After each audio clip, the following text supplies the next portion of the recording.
It's a beautiful night for baseball. Wait a minute. Truth be told, it's 47 degrees, it's raining, but we are playing under the big top, Miller Park. And Sportsnet LA presents the Los Angeles Dodgers and the Milwaukee Brewers in Game 2 of this 4-game series. Hi again, everybody. Charlie Steiner, Oral Hershiser, and Nomar Garciaparra. Zack Greinke has not lost a game since August 9th of last year, looking to make it 10 straight, looking to go 5-0 on the year, and he has just been terrific. He has been, in fact, 20-6 following a Dodger loss since coming to Los Angeles. Dodgers are going to need him big tonight. You know, this is a pitcher in transition. In 2007 to 2010, his fastball averaged 94 miles an hour, but now he's averaging only around 91. He still has the smooth, deceptive delivery, and you take a look the way he hides the ball. I don't care if you're throwing 94 with your fastball or you're throwing 90. Look, you don't see it until it's on top of you.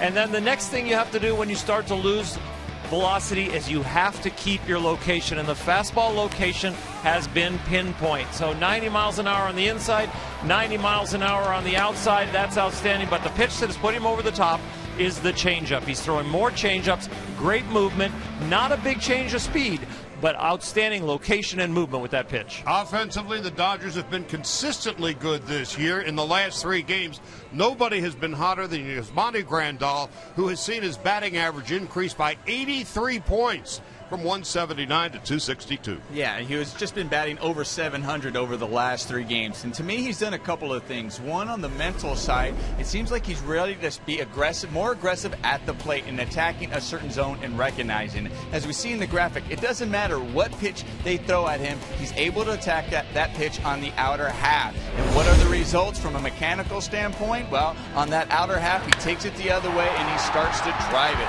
There's his walk-off home run we saw on Sunday. And then just last night, he carried it over. The same balance, staying back on the ball, and he drives it once again to center field for a ball off the wall. I think if he recognizes these 2 things, he's going to be hot for a long time. So it'll be Zack Greinke tonight going for the Dodgers. Matt Garza, for the first time in his 10-year big league career, he'll be facing the Dodgers. Lineups and first pitch when we come back.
night like this here in Milwaukee. Temperature 47 degrees, drizzling outside, rain in the forecast here for the next couple of days, but the band and the games will play on. Tonight's closed captioning brought to you by Chumash Casino Resort, where we are all about you, and the Dodgers lineup put together by Don Mattingly and brought to you by Honda. Has Jock Peterson leading off. Peterson, 5 of his last 6 hits have been for home runs. Rollins and Kendrick are struggling. Adrian Gonzalez has a career on base percentage of .491 here at Miller Park. Turner starting at third. Ethier continues to be a solid presence in right. Grandal 7 for his last 9. Guerrero in left. Greinke is pitching and batting 9th. And they are facing 31-year-old Matt Garza, making his 6th start of the season and the first of his career against the Dodgers. Yeah, and Garza comes at you with a mid to low 90s fastball with some run. He features a slider, curveball, and occasional change, but a predominantly fastball slider. And when I say predominantly fastball, nearly 70% of his pitches are fastballs. So the Dodgers, be ready for it. Look in your zone and take advantage. Garza, in his last start last Wednesday at Cincinnati, went 6 2/3, 2 runs and 5 hits, struck out 4 and walked 2, and he's got an ERA of 4.6. Milwaukee, which of course has been struggling, they won last night in Greg Council's first game as their new manager. 8-18 are the Brewers, and Garza needs a new rosin bag, which he just received from the ball boy. Point being that Milwaukee having all sorts of problems offensively and with its pitching. Their collective ERA is .436, ranking them 14th in the league, and none of their starters has an ERA of under 4. Garza at .460. So Peterson steps in, and we're ready to play, and Milwaukee puts the shift on immediately for Jock with 7 home runs and 16 runs batted in. Here's the first pitch. High and away, 1 ball, no strikes. Rollins and Kendrick to follow. Peterson, of course, the leadoff home run last night.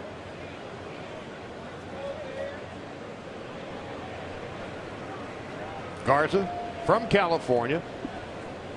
Up north, the 1-0. Inside and low, 2 balls and no strikes to Peterson. Greg Counsell over there, the new manager, and the Brewers came back on the Dodgers pretty much Counsell style. Pinch hitter Gomez jumped on a first pitch fastball, got a home run off of Clayton Kershaw. Then a left-hander, Adam Lynn, last night battled Clayton till he got a pitch he could handle, hits a double. Counsell was a left-handed hitter. And then Ryan Braun, a jam shot where he hustled out of the box, beats it out with an infield hit, something that Counsell used to do an awful lot of. On 2-1, foul back and out of play, 2 balls and 2 strikes. If Craig Counsell was a Broadway show, he opened to rave reviews in the morning papers. Hometown kid, spent most of his career here in Milwaukee, had the time of his life, and he is undefeated. That may not last long, but rarely does it ever. It's funny, Charlie, how you said, hey, kid, you get the job, but you get to face Clayton Kershaw on the Dodgers. And now he gets Zach Greinke. 2 balls and 2 strikes. Peterson down on strikes. Defensively behind Garza tonight, Aramis Ramirez at third. Segura back after getting hit in the head by a pitch. Scooter Gennett just off the disabled list after hurting his hand taking a shower in Pittsburgh. Adam Lind at first base. Parra in left. Gomez in center. Ryan Braun in right. And Martin Maldonado is behind the plate. Jimmy Rollins steps in, and Jimmy in his last 17 games is hitting just .111. He has really struggled. So he squares to bunt.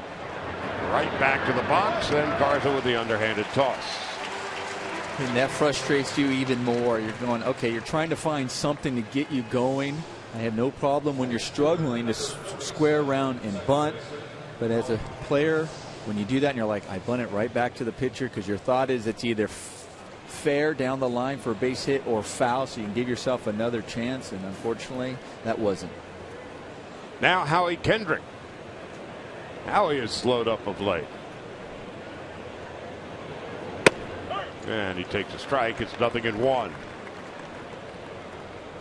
In his last 13 games, Howie Kendrick is 9 out of 48. That's a 188 clip. So we've seen his average dip from 370 to 277. Takes high and away. And it's 1 ball and 1 strike. Gonzalez on deck.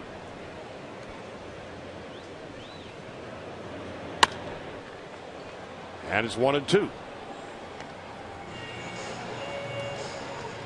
Adrian Gonzalez last night walked 3 times and was hit by a pitch and scored a run. He was definitely labeled as the man not to beat you by the Brewers. Slash to right, and Braun is there. And that is that. Dodgers go in order. Zach Greinke getting ready for his 6th start of the season. We'll be facing Carlos Gomez, Gerardo Parra, and Ryan Braun in the bottom of the 1st.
Day on the job. Last night, of course, the Brewers came up with 3 in the bottom of the 8th, beat Kershaw and the Dodgers, and on the 27th game for the Brewers this year. This is their 26th different lineup. Brought to you by Honda with Gomez and Parra and Braun. Adam Lind has been the leading hitter for the Brewers so far this year.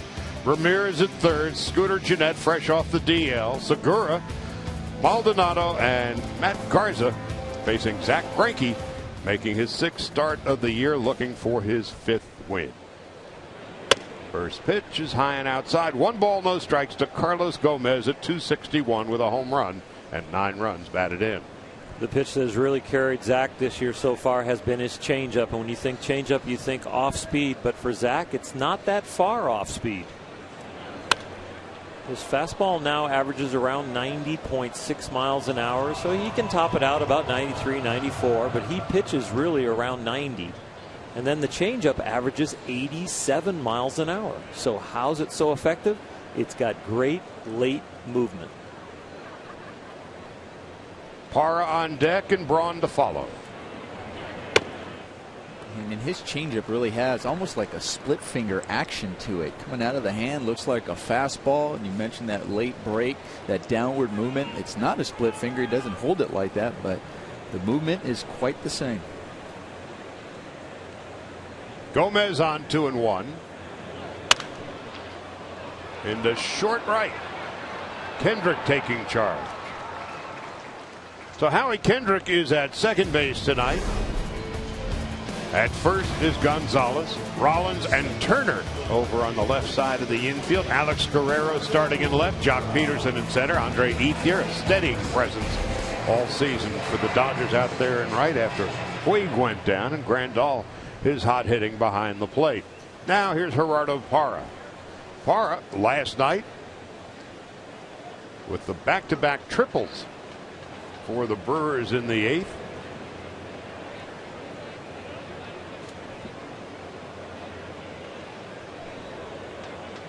And Braun to follow. Parra takes a strike, and it's 0-1.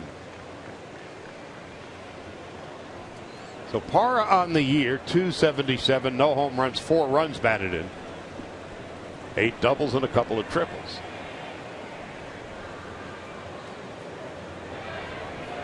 Outside. Orlin throwing a changeup.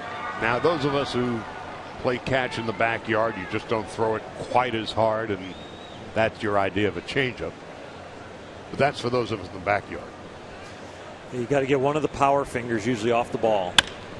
So between your index finger and your middle finger, those are your 2 power fingers where you have the most strength and flexibility, and that's where you throw your fastball from. And usually most changeup grips gets one of those 2 fingers off the ball, so there's less power going into the ball, and then then you create more spin.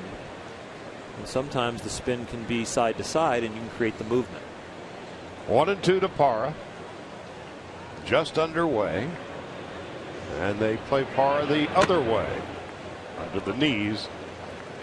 And it's 2-2. And the key to a good changeup is really, the same fastball arm speed, and then the ball comes out at different velocity with different movement. So amateurs will throw the ball with slower arm speed, and now the arm speed matches the speed of the ball, which doesn't fool the hitter, even though it's off speed. Off speed meaning off the speed of the arm, not off the speed of your fastball, as in with Zach Greinke for sure. 91 mile an hour average on the fastball. Changeups average 87. 93% of the pitches he throws this year are somewhere between averaging 86 to 91 miles an hour. That's only 5 mile an hour difference. So there's not much change of speed, but there's a lot of accuracy and a lot of change of direction. And it's all in those fingers. Call strike 3. Parra down on strikes.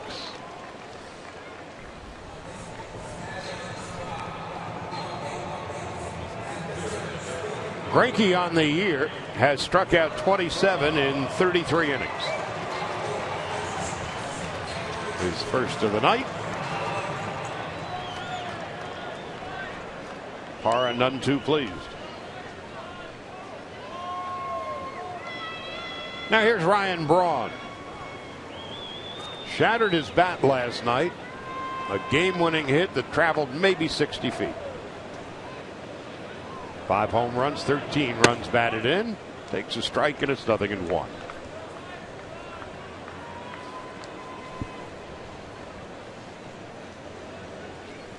Last night, the head of Braun's bat traveled further than the ball down the third base line.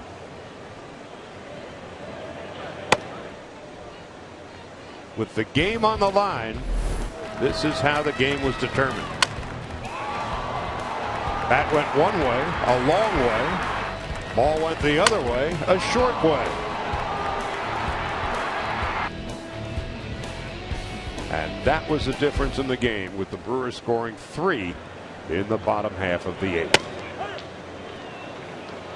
1 ball, 2 strikes to Ryan Braun.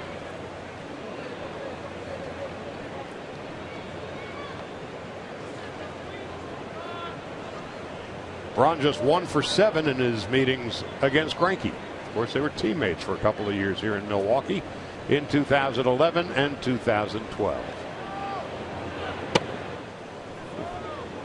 Where is that? You catch the ball an inch or 2 on the inside corner, but it's a ball that's breaking left to right. I gotta believe it crosses the plate. Yeah, I was over here going, oof. It's a tough one to lay off of. It says it. Pitch track says it's inside. The 2-2 to Braun. Greinke makes an easy play and makes easy work of the Brewers in the first. When we go to the top of the second, Adrian Gonzalez, Justin Turner, and Andre Ethier will bat.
To allow Adrian Gonzalez to beat them.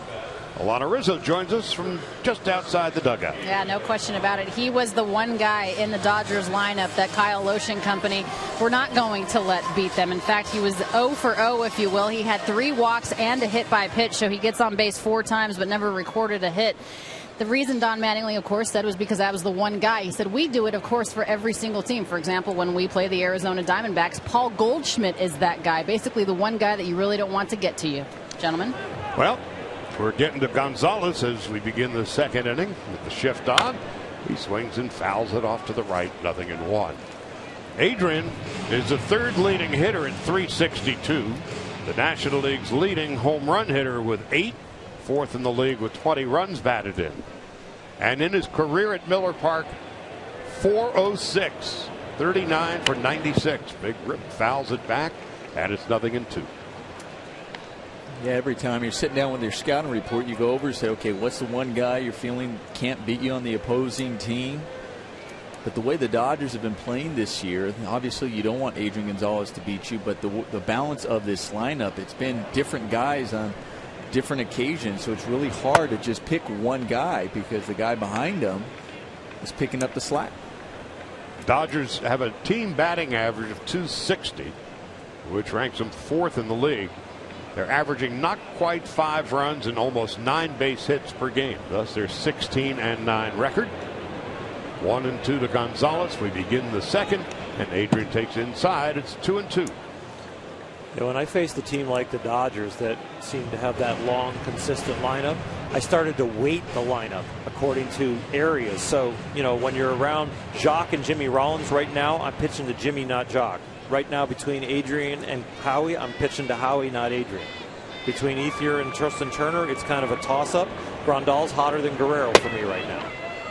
So then in the middle of an inning, if I have to make a choice because of a base open or a guy I'm looking to set up a double play or what is going on, I weight the order as I go through it. So each pair of hitters is either or. Could be, yeah, depending on how the lineup works out and which pair is coming up. Now on 3-2 to Gonzalez. Takes outside, ball 4. But even with that, Oro, do you also look at, like, let's say Adrian Gonzalez, like you said, you may pick Howie over Adrian, but let's say you feel more comfortable with Adrian because of your history over there, where you also switch that up. A guy might, you know, it's multi-level thinking. It's all the way from how have I done against the guy in the past to what is the situation in the game to I know I can get this guy out, but I know I can keep this guy in the ballpark. You know, so it's different levels. And then, you know, of course, nobody on leadoff hitter. You don't want to start the inning off with a base runner, so you're trying to get Adrian off no matter what, I think. So here's Justin Turner. He's starting tonight. Uribe is watching. Ethier is on deck, and Gonzalez leads from first. Fouled off, and it's 0-1 to Justin Turner. 3 home runs and 6 runs batted in. You were the guy that people didn't want to let beat you for many, many years, but you were such a notorious early swinger.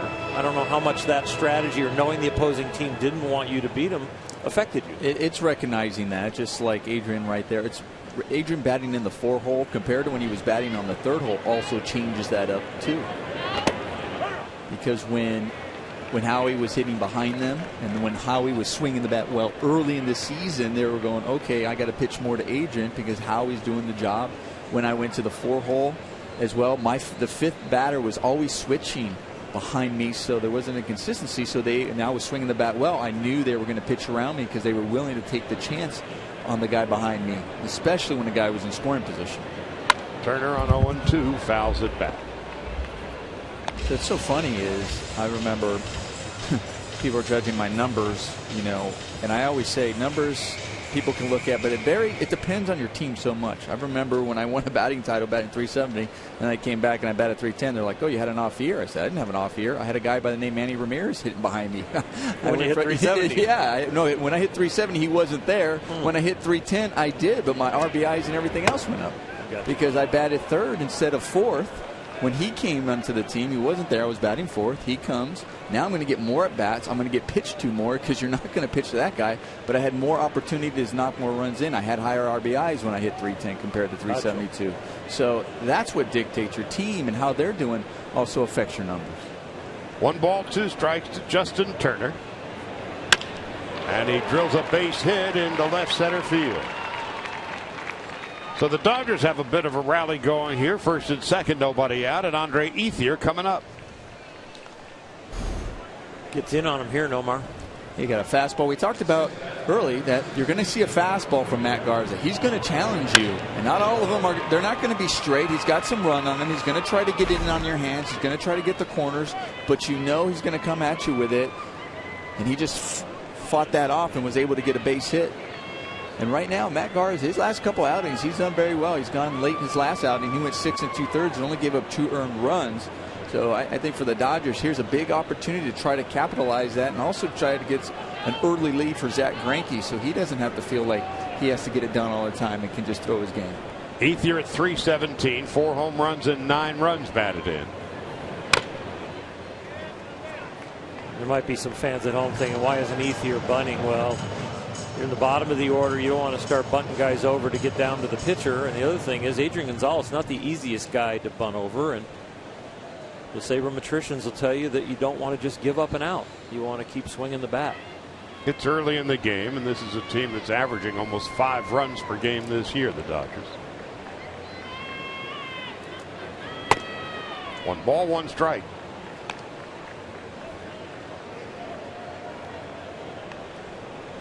Ethier with runners in scoring position this year is just 182, 2 for 11.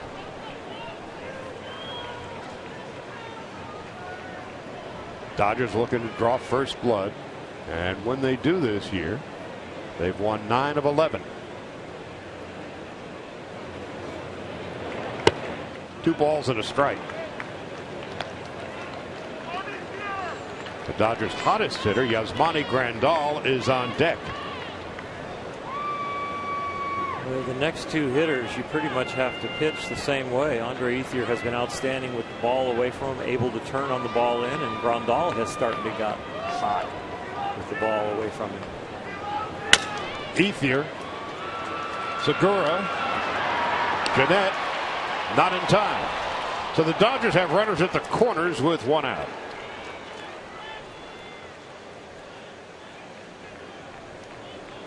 So the Brewers double play combination at long last is back together again. Segura was hit in the head by a pitch ball the other day.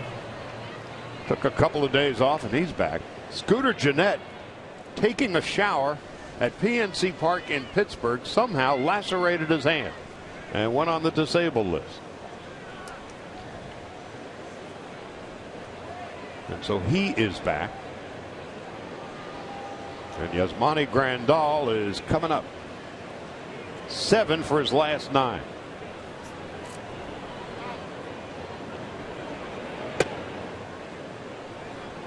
One ball and no strikes.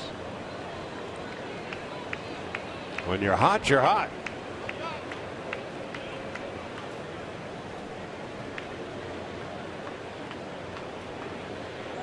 Guerrero's on deck.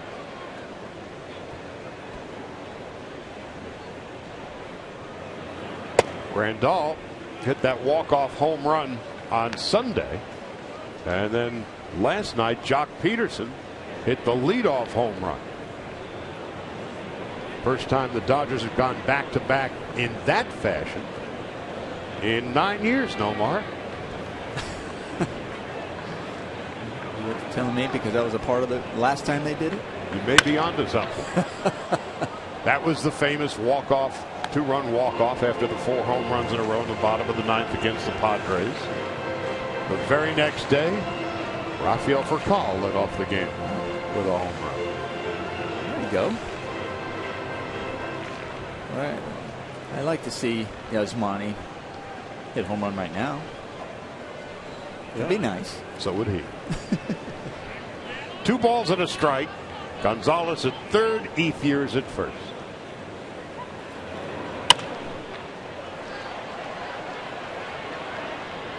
Ramirez can't quite reach it. An example of why games are longer right there. The balls in the first 6 rows of most ballparks now used to be outs. So we play extra inning games every night because of just the configurations of the ballparks nowadays. Gosh, pitchers want more foul territory. No, I don't say make more. I want the same as when we started the game. Oh, my goodness. I'm just saying, but people want to know why are the games longer. I'm just giving you a definite example of why they're longer. The batter's still at the plate, and the pitcher's still pitching right now. And now Grandal's been struck out. Second strikeout for Garza, and that's a big one. It'll bring up Alex Guerrero.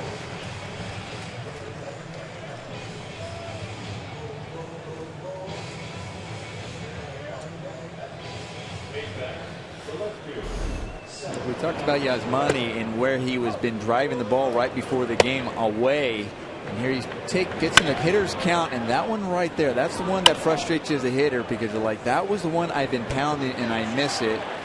And after I foul 2 off, Garza, who we talked about his fastball, is going to challenge you. Well, he challenged you twice with the fastball, and then he comes with a good breaking ball to get you swinging. So here's Guerrero with 5 home runs and 13 runs batted in, and runners at the corners, 2 out.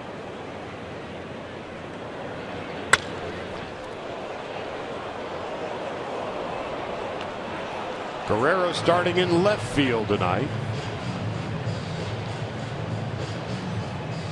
That foul ball right there tells Matt Garza he might want to try a different location, because that was a really good swing on a pitch out over the plate and slightly down. He would just missed it. Guerrero 4 for 8 with runners in scoring position. 13 RBIs, 33 at bats, and takes under the knees. 1 ball, 1 strike. Dodgers left 9 men on base last night.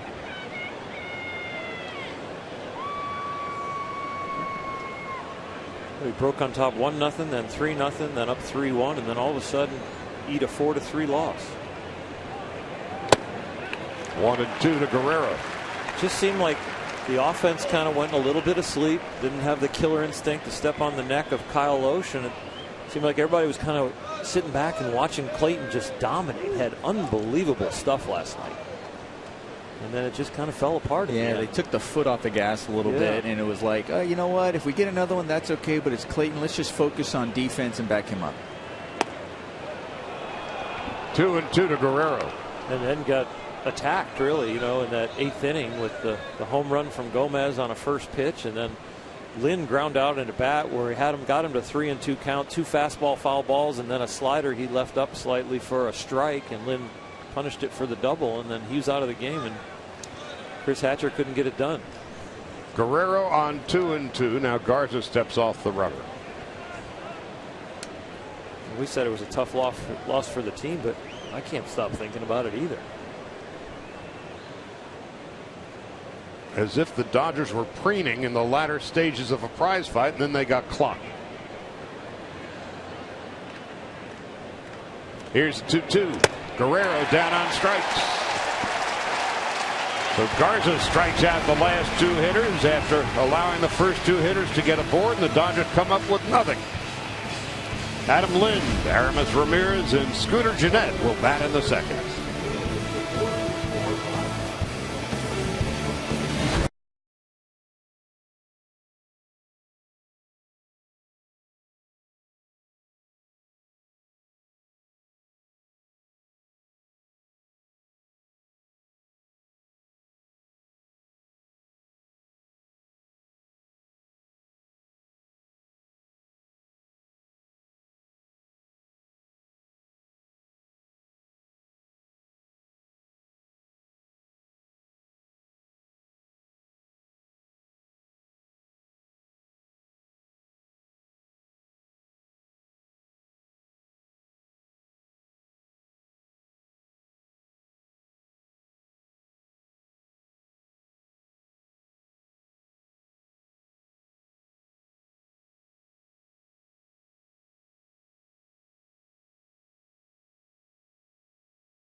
brought to you by the Dodge Challenger. With an EPA estimated 30 highway MPG, this car was made for driving in California. Visit Dodge.com today. Well, they've come in out of the cold and rain to watch the Dodgers and the Brewers in Game 2 of this 4-game series. Miller Park with the roof came into business in 2001. In 2011 and 12, Zach Greinke pitched here and never lost. He was 15-0 at Miller Park when he was a member of the Brewers. Adam Lind, his first year with Milwaukee, is their leading hitter at .326, and he takes a strike, 0-1. He is rather enjoying his time here in Milwaukee, where he's hitting .404 on the home turf.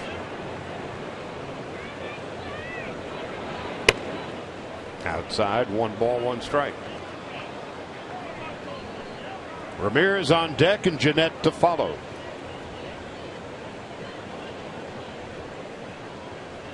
Greinke in search of his 5th win, but in his 2 starts against the Brewers, does Turner have room? Yeah. In his 2 starts against the Brewers here at Miller Park, Zach Greinke is 0-2 with an ERA of over 8.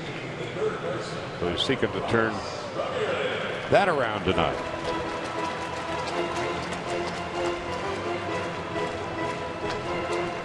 Ramirez steps in. Boy, he's struggling this year. 3 home runs, 10 runs batted in. Has said that this is going to be his last season. A career .286 hitter. Ramirez at .221. Although that number just went up a notch. First hit of the night for the Brewers.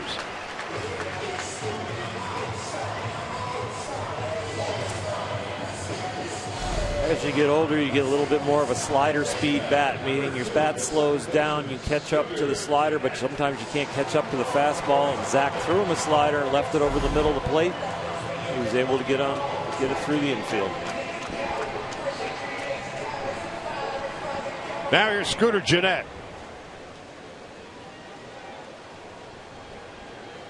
He was struggling before he went on the DL. Jeanette last year .289.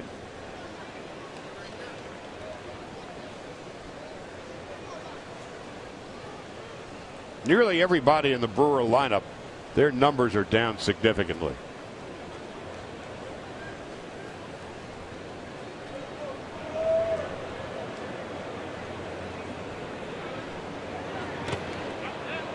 Nicely blocked by Yasmani Grandal.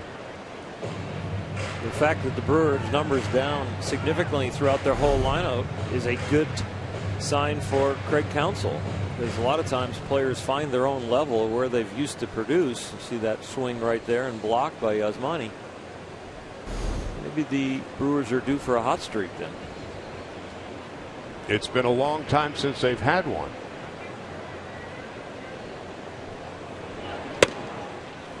Well, they're coming into this game winning 3 in a row, so hopefully the Dodgers can just stop it right there and they can get hot after the Dodgers leave time.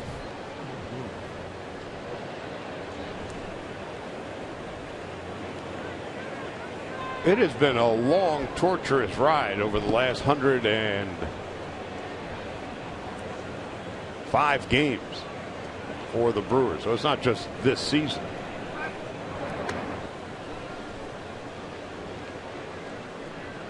Dating back to June 29th of last year, the Brewers are 39-66. It's a .371 winning percentage. And so when Ron Renicky was fired day before yesterday, it wasn't something that just suddenly happened. It has been a long, slow decline. And you remember late last season, they totally came undone in September, winning just 9 of their last 31 games. And then when they won but 7 of their first 25, Renicky's goose was cooked. Counsell is now in charge.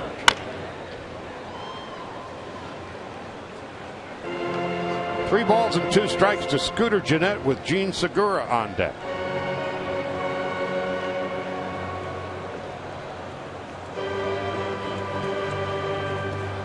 Last year, the Brewers led the Central Division, people forget, for 150 days.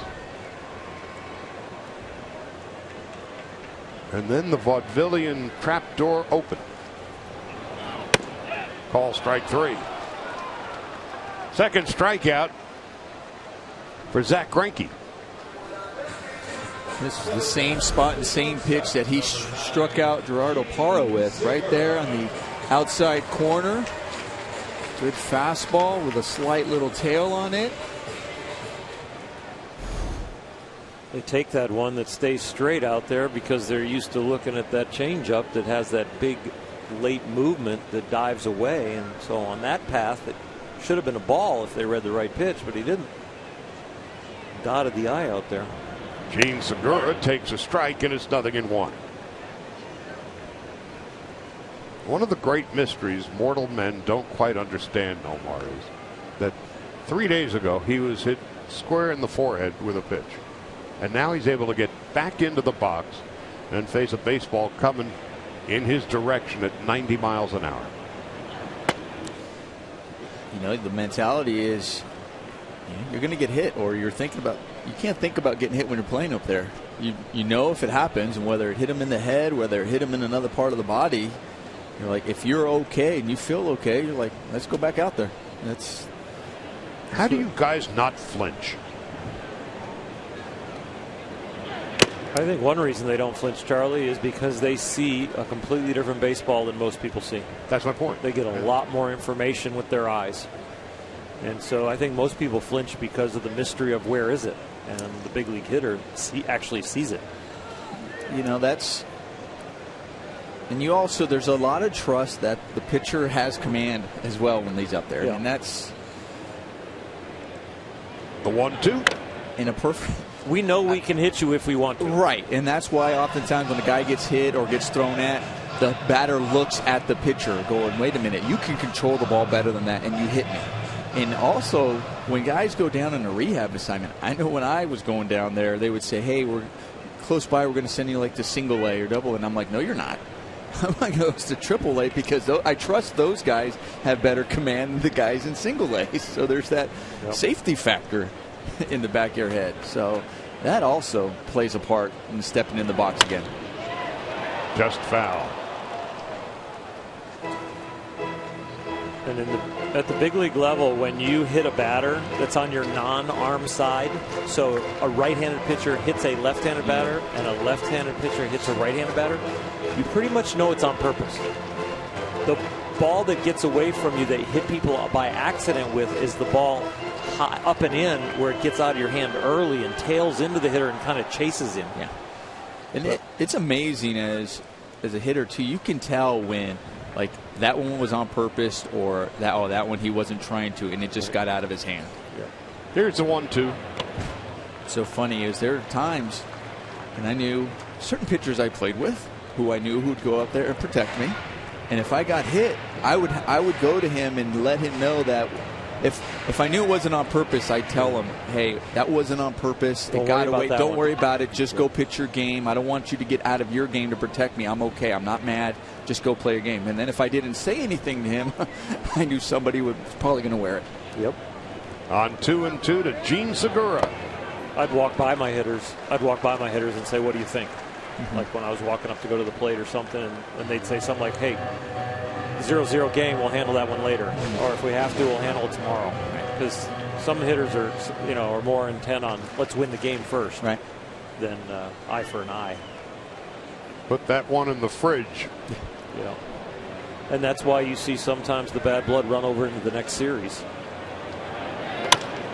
Well hit to center, and Peterson's got a long way to go, and then he seems to misjudge it. Did he make the play? No, he did not.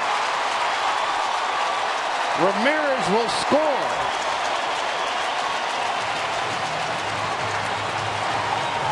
It appeared as if Peterson misjudged it.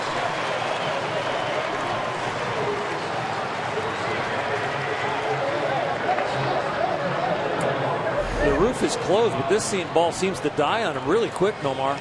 I mean, off the bat, and a lot of times what players will do, they'll go off the sound of it, and it actually sounded like it was hit really well. Yep. So that was why his first reaction is back toward the wall, and then he realized, like, wait a minute, it's not going to get to me, and he definitely misjudged it, and then he had to run in, and he still had an opportunity to make that play. He'll tell you, he goes, that hit my glove, I probably should have caught that, but just misread it totally. Maldonado hits one deep. This time it'll be Guerrero to track it down and end the inning. So a catchable ball, but the Brewers take a 1-0 lead as we go to the third.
In attendance on Thursday, May the 14th, when the Dodgers play the Rockies, and come pick up your Sandy Koufax pin, number 3 in the Cy Young Pin Collector Series, presented by 76. Visit Dodgers.com/promotions.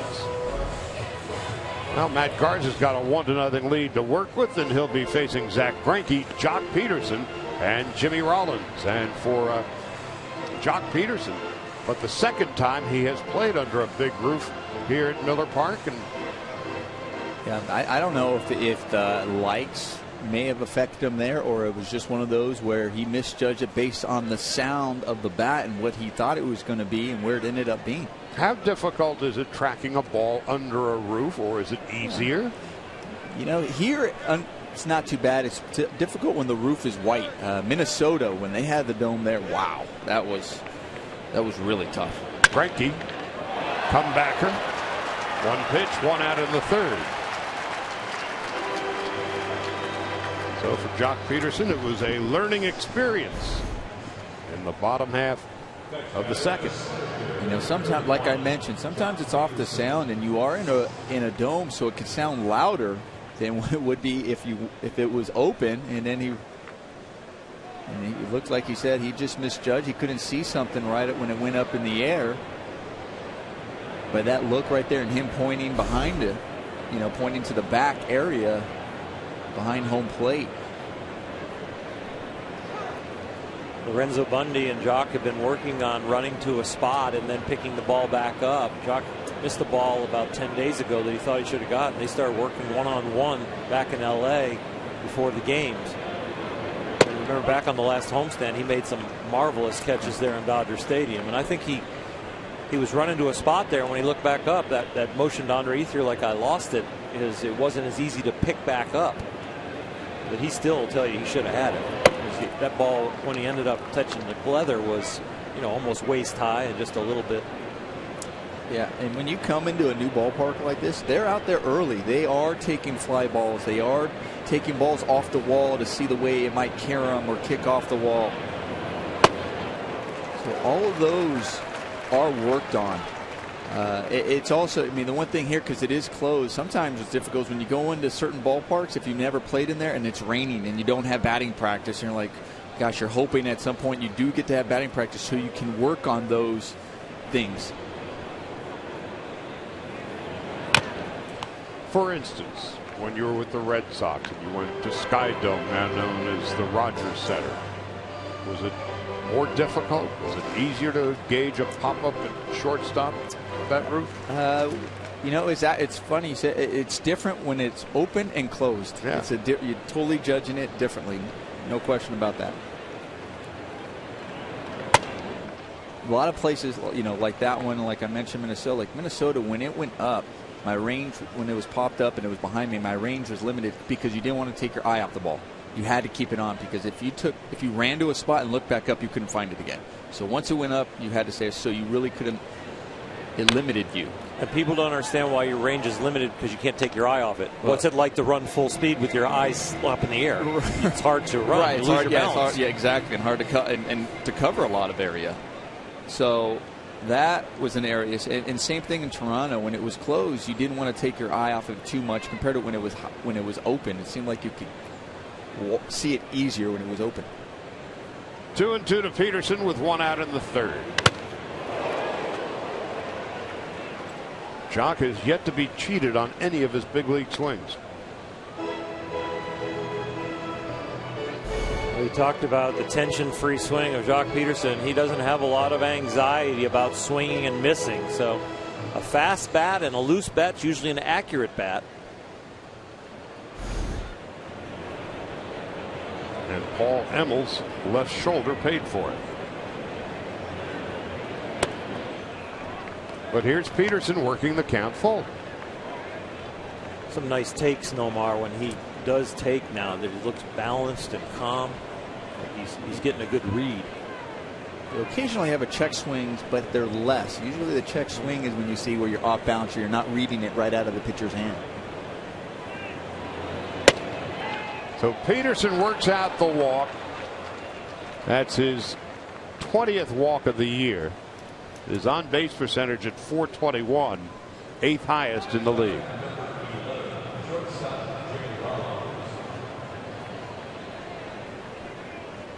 He's still talking about the visuals of picking up the ball. People don't think players care sometimes. That stuff hangs with you all the time. You're always trying to get better, and you always want to do it right. Rollins bounced back to Garza in his first at-bat and takes low and outside. 1 ball and no strikes.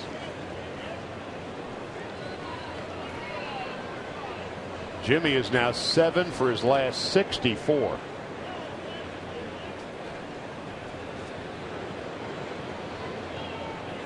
Kendrick on deck. He's got a slump going too. Well hit to left field. Parra going back, and Parra makes it over the shoulder catch, and that may not have been the cleanest route to the ball either.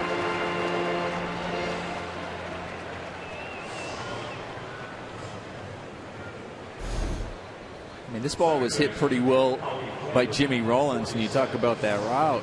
It almost looked like a kind of a question mark going after that. It wasn't really a direct route, but he was able to stay with it. Looked like he ran the path of the ball. A left-handed hitter that slices at the left field. That's why he had to bend back around. Now Howie Kendrick. Step off there because Jock was looking to see if he could get his second stolen base of the year. He was kind of jumping around over there and was trying to anticipate that he was going to the plate. Kendrick with a roller to short. And that'll end the inning. Rizzo hits and a walk. We'll go to the bottom half of the third. Garza and the Brewers have a 1-0 lead.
half of the third. The Brewers with a 1-0 lead. It'll be Matt Garza, Carlos Gomez, and Gerardo Parra.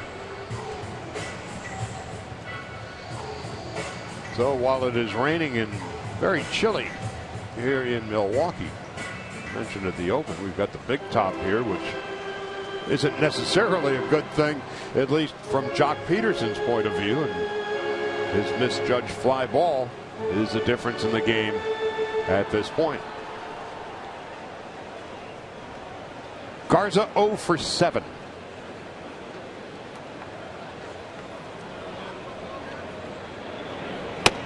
Takes a strike. It's 0-1.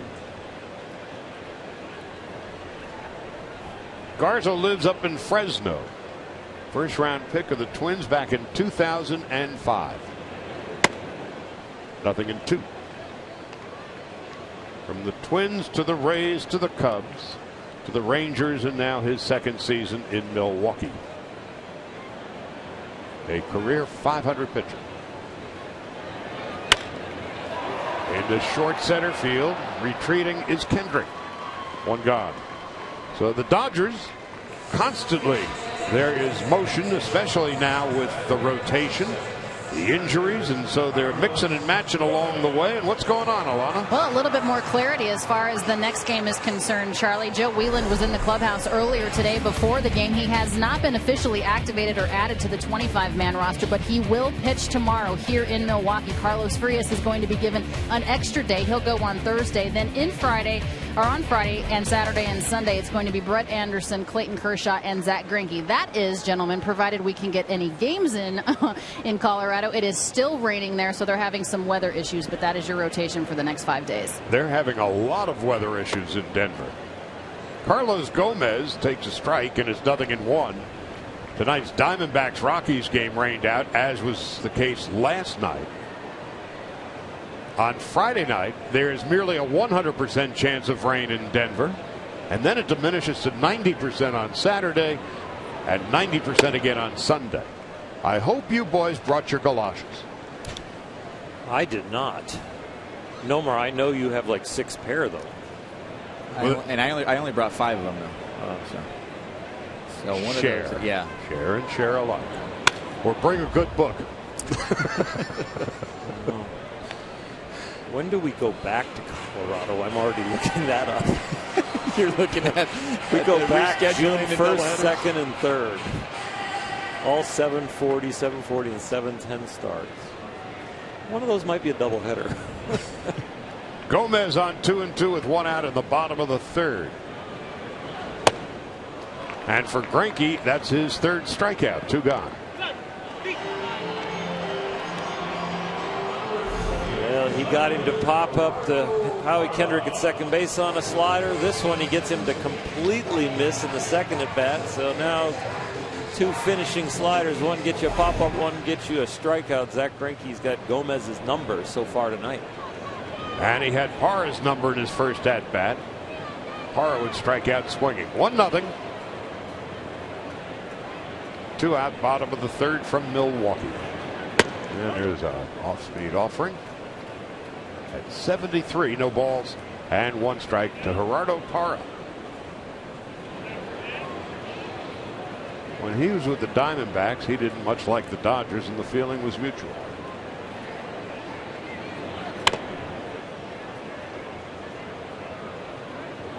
Nothing in 2 to Parra, with Ryan Braun on deck.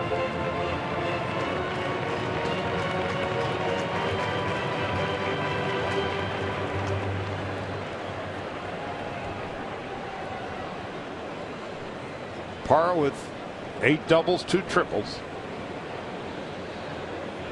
and a .270 average. 1-2. It's really interesting from up here. Got to see Alex Guerrero in left field, and then Yasmani Grandal set up away on an 0-2 pitch, and Guerrero started creeping in left field. That's a pretty veteran move for a guy who's just learning a new position. Right at Rollins. And Parra is done. So are the Brewers. Nothing across. When we head to the 4th, Adrian Gonzalez will lead it off, and it'll be followed by Justin Turner and Andre Ethier.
Diamondbacks host the Padres and get your very own Adrian Gonzalez bobblehead with a touch of gold. Presented by Time Warner Cable. For information, go to Dodgers.com/promotions or call 866-DODGERS. Gonzalez, his last 5 plate appearances, he's been on base all 5 times, 4 walks and hit by a pitch.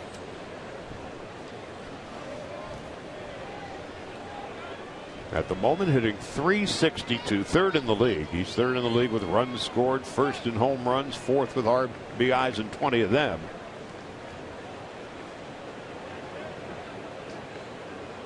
And has walked 11 times on the year. His on base percentage at the moment .434. He swings and misses him. It's 0-1. Nomar, I told you coming out of spring training, you're Adrian Gonzalez, you're going to be hitting .362 on May 5th. But you took a nosedive from almost 500. Are you depressed? No, you're not depressed. You just know you're no way you can keep those heights? I don't even think it feels like your nosedive. You're going, okay, what am I feeling? What was I feeling there? That's all. You're just trying to keep it. That's really what you're doing, and making the adjustments from pitch to pitch. And feeling like he was player of the month. Yep. Right now, when I look at just this at bat, it gets a free swing right there. I've seen Aramis Ramirez make that play plenty of times. So, but I know Adrian's frustrated one because he fouled this ball off. It's a pitch he knows he can handle, and you see Aramis just go over there and trying to judge whether he was going to run into that fence or not. Yeah, and he had a long way to come from. Remember, they're shifting, so he's playing over. That's like asking your shortstop to catch something next to the stands, not your third baseman. He had a long way to go. Gonzalez gets a free pitch, and the 1-2 on the way. Justin Turner on deck, Andre Ethier to follow. He's got about 100 feet to run over there playing at shortstop. That's the third baseman in the shortstop 6th position.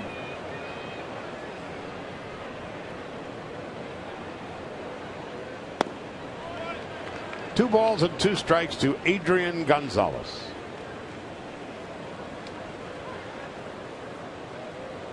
In 25 games at Miller Park, his on-base percentage is .491. That is the highest on-base percentage in Miller Park history. But he's been struck out. For Garza, that's his 4th strikeout of the game, and it's the first out of the 4th. Adrian will tell you he got himself out on this one. That's one of the most uncompetitive swings he's made all year.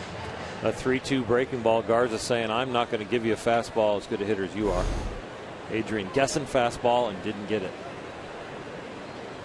So 1 out, nobody on. Justin Turner coming up. Dodgers had a great chance to score in the 2nd. Turner takes high and away. Gonzalez walked. Turner singled, but then Ethier would ground out, Grandal and Guerrero would strike out. Only threat of the game for the Dodgers to this point. 2 balls and no strikes to Turner. Justin with his 13th hit of the year and his first at bat. Now at .310. 3 home runs, 6 runs batted in. Outfield straight away. And a fly ball to left. Parr is there.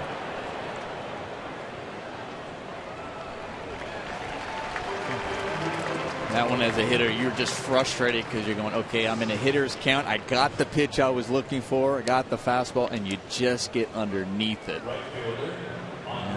They always say game of inches. It's less than that. Game of centimeters, and that little centimeter difference is that ball is way back over there in left field. Now Ethier. Again, this is the first time, amazing as it may seem, the Dodgers have ever faced Matt Garza. So there are very few head-to-head confrontations. Kendrick and Rollins have hit against him.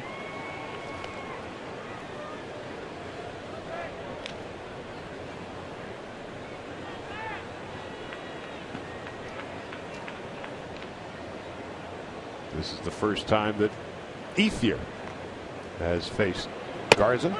Bounced to short in his first at bat. A ball, a strike, and 2 out in the 4th.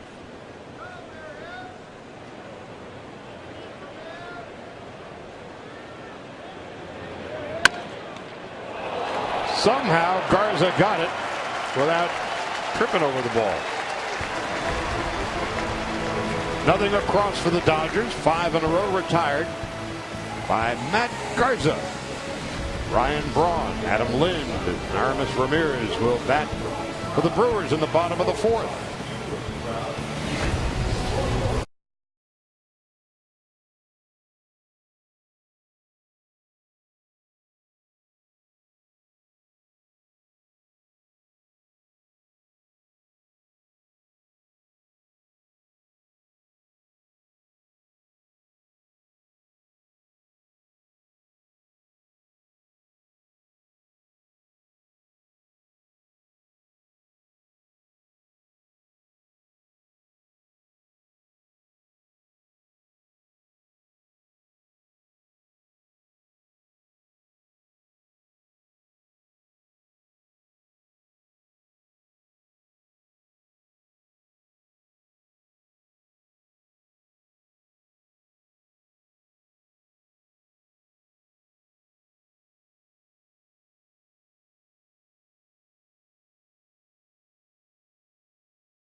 Baseball on Sportsnet LA is brought to you by DraftKings.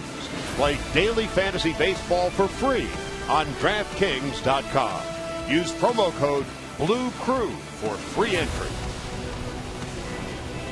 As we head to the bottom of the 4th, Braun, Lind, and Ramirez to bat against Zach Greinke, who threw 3 innings, 46 pitches, 29 for strikes.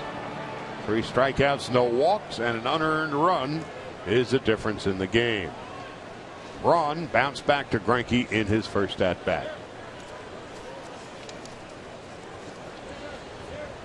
Outfield of Guerrero, Peterson, and Ethier straight away as Braun swings and misses. Fastball upstairs, and it's 0-1. Braun at .227. 5 home runs, 13 runs batted in. Last night he had the biggest hit in the game, and it traveled about 65 feet. Broke his bat, turned out to be the game-winning run. That would score Carlos Gomez.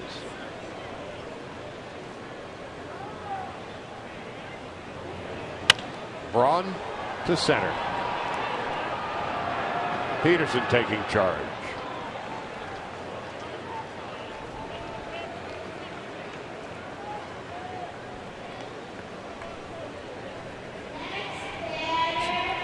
Oral, right now, feeling this game, it feels like they're a little flat right now, the Dodgers. Like there's not much energy. It seemed a little bit, we talked about it yesterday, like after the 4th inning, they kind of took the same kind of gas off the pedal, and they haven't really got started again. As a starting pitcher, do you feel off that energy? Do you feed that? And what do you think you can do as a starting pitcher to try to get that back to the guys? So you got to get your guys back in the dugout, that's for sure. You don't want to struggle out there, and if you're feeling like your offense is a little flat, you definitely want to pitch like I might only be able to give up that 1 run. Here we are halfway through the game. The Dodgers only have 1 hit, no runs. You only have 5 innings left to attack them offensively, and you're already down by 1. You feel like that's all I give up. Lind fouled to Justin Turner in his first at bat. 1 ball, 1 strike, 1 out. So the Dodgers this year at 13-2 have the best home record in the National League, but 3-7 away from Dodger Stadium. At home, they're averaging 5.5 runs and more than 9 hits per game. But on the road, 3.5 runs and not quite 8 hits per game. Is that just one of those things, or is there more to it than that? This is the Dodgers, obviously, and Dodger Stadium is not Coors Field. But there are disparate numbers here. Yeah, it really is. I mean, Charlie, it is one of those things, because just from team to team, I mean, a great example is last year. I mean, it was the opposite last year, where they played better on the road than they played at home. We were 8-3 last year on the road at this point, and 6-8 at home. Everybody's wondering if we're going to be able to win at home. Won 94 games and still wasn't enough. Into short left. Out goes Turner. Oh, what a play by Justin Turner. He had a long way to go. It's one of those plays you talk about how you keep your eyes up the whole time plus run. What a great effort by Justin Turner, as we look again on the Carl's cam there, stretching out. And we talk about the energy being flat. A play like that can get your team going, because you see the effort there, getting dirty. And right now, as he's getting back, you know, veteran move right there was Jimmy Rollins. Jimmy Rollins running in, kind of getting some rosin bag over there. What it does is gives Justin Turner some time to just kind of recover from that, to make sure he's all right, because he kind of got back to his position a little slow. Now Ramirez swings and misses, 0-1. Justin Turner, who did such a great job last year when Uribe pulled the hamstring and missed a month, and then really asserted himself as a vital cog to this team. Starting at third base tonight is Uribe, with a 13-game hitting streak, is watching Turner work.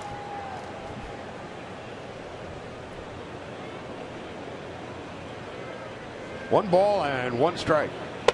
You know, we were talking about a little bit about being flat and trying to get the energy. Sometimes you get, not sometimes, a lot of times you get your energy off from the crowd as well. Yeah. And, you know, even if you're the opposing team coming in, but you make a play, sometimes the crowd appreciates that or hears something from the crowd. You're not hearing much here from them at all. And it's like a mausoleum. Right. Whack. Just foul. And I'm not blaming the crowd why the Dodgers are flat right now, but I'm just telling you, there are times you can feel that energy from the crowd. And, you know, obviously you get it at home and you feel it. You make a play like that and you hear the roar of the crowd. And then it gets me thinking back when Baltimore had to play with no crowd over there, and exactly, and what that was like.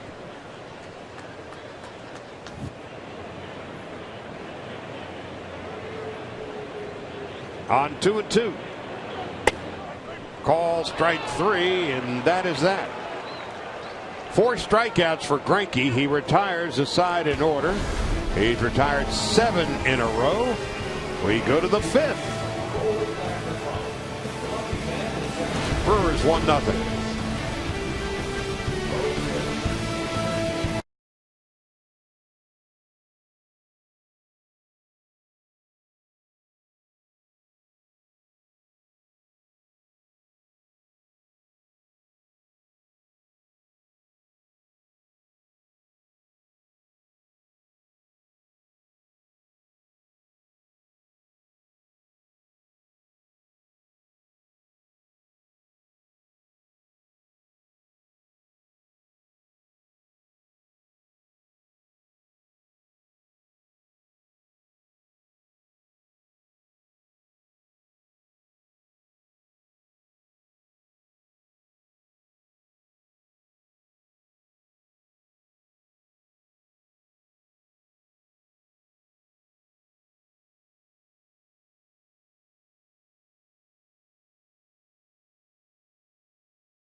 And Zach Greinke, the 3 Gs, will be batting for the Dodgers as we head to the 5th inning. Guerrero has been working diligently with the assistant batting coach John Valentin. And before Guerrero comes to the plate. And we're going to get some tape back here. Thanks to the guys back in the studio in Los Angeles, Sportsnet LA, showing the similarities between the two swings here. I remember our very own Jerry Hairston talking about it when he says, Alex Guerrero reminds me of a young John Valentin in his swing. And then able to see that side by side, you can see where the similarities lie. So do as I say and as I did. Exactly. Sure, John Valentin's probably going, listen, Alex, every time you're hitting, you're going to be in my group here. We're going to work together because I know exactly what's going to get you hot and what's going to get you in trouble and how to get out of it. So that's always nice to have. So the staff back at Time Warner put that together, but you gave Jerry the credit? Well, I remember doing, I know. That's twice, I think, in less than a week I've given Jerry credit. I don't know what's going on with me. I'm not going to get his head in the door. But at the same time, I remember Jerry mentioning it, talking about it, and hey, I have to give credit where credit is due. 0-2 to Grandal. The shift is on. And fouled off to the left and out of play. You know, he's going to be texting us now and letting us know, yeah, you're right. I keep telling you how right I am all the time. And Nomar, and now he's going to tweet it and Instagram it and Facebook it and every social media access that he has. Grandal, the strikeout in his first at-bat, 7 for his last 10. Slaps one to left. Parr's got a long way to go, and he's not going to get it. Grandal is now 8 for his last 11 as he arrives at second base with his 5th double of the year. You know, Nomar, tonight, Garza's been pitching him up and in, and he really wasn't able to catch up, but this one he shortened his swing up. He did shorten his swing up, but once again, it's that outer half. We saw his hot zone, and he's just taking the barrel right to it. And once again, that side swing, you saw how it was the middle of his body. He's letting that ball travel. He's really trusting himself right now. Early on, he wasn't. He didn't even know whether to swing or not. He was very indecisive on balls, even down the middle of the plate. And now he's just going, I'm going to be aggressive. It's over the plate. I know I can handle. I trust myself. And he's been driving that ball well the other way. Guerrero struck out swinging in his first at-bat. Swings and misses, 0-1.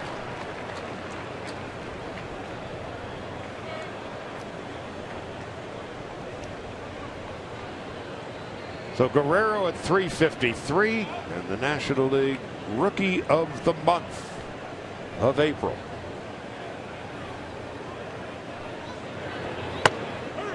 0-2. Greinke on deck. That was a good pitch by Garza there, because as a hitter, you're still looking for that run, and you're trying to figure out, okay, I'm not just going to give myself up going the other way, but I just want to think about going the other way, especially with a man on second and nobody out. Even though I have the pitcher hitting behind me, you're still thinking that way, and you hit the inside corner. Not just any pitcher, a silver slugger on deck. Yeah. So Guerrero, as he fouls it off, 0-2, has been a diligent student under John Valentin. Alana? The biggest thing that John Valentin said, guys, was that Guerrero is not stubborn. He's willing to listen and make mechanical changes. He said he's more of a pull hitter like I was. Last year, he didn't go to right field at all, and this year he's hitting line drives to right field. Valentin said give him the credit for putting in the work. On 0-2. That will get Grandal to third. And that is the first out of the 5th, and now it's up to the old silver slugger, Zach Greinke, try to help himself with a run. That does say a lot about Alex Guerrero, because you have success, the way you've been hitting in the past, and it's pulled, and recognizing that you can go away. But we look at Grandal here. Good job advancing on this ball because it's hit behind him, but hope he didn't hurt himself over there getting to third. He's checking his knee. Above the knee, Stan Conti and Lorenzo Bundy. What are your cues over there at second base, though, Nomar? Well, the ball in front of you, you're supposed to freeze, but that one, he was able to move over. Yeah, and you also recognize the chopper, so he was kind of hit to his left. You're also the thing, before you, when you get your lead, you have to take a peek at where the shortstop's playing. Because even if it's hit to your right, but you know if the shortstop's playing way in that hole and he has to move to his left, you can still possibly have a chance to get to third. But the rule of thumb, at you and to your left, you go. Infield not all the way in. And Greinke bounces to short. So the Dodgers have had 2 runners in scoring position tonight and have been unable to cash in as yet. You asked me earlier, Nomar, about what can a starting pitcher do to change that energy, and Zach was trying to do it right there by hopping on the first pitch. He wanted to stay away from the 2-strike count and the strikeout, so he was trying to put the first pitch he saw slightly up and play. Just hit it right at him. Greinke 0 for 2 tonight, now 1 for 13 on the season. It's up to Jock Peterson, who has struck out and walked tonight in the 3rd inning. He walked on the 9th pitch of the at-bat.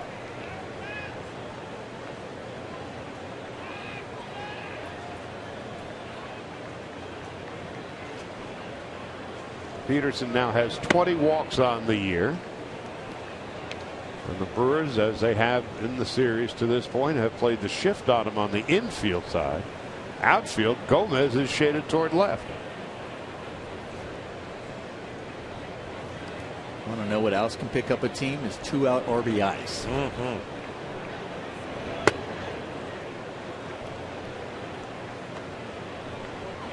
Two balls and no strikes to Jock Peterson. 267 at the moment. And 5 of his last 6 hits have been for home runs. Grandal leads off 3rd with 2 out. 3 balls, no strikes.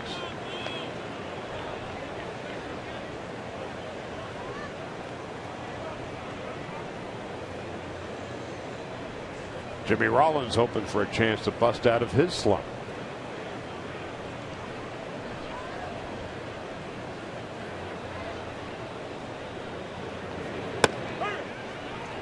Three and 1 to Jock Peterson.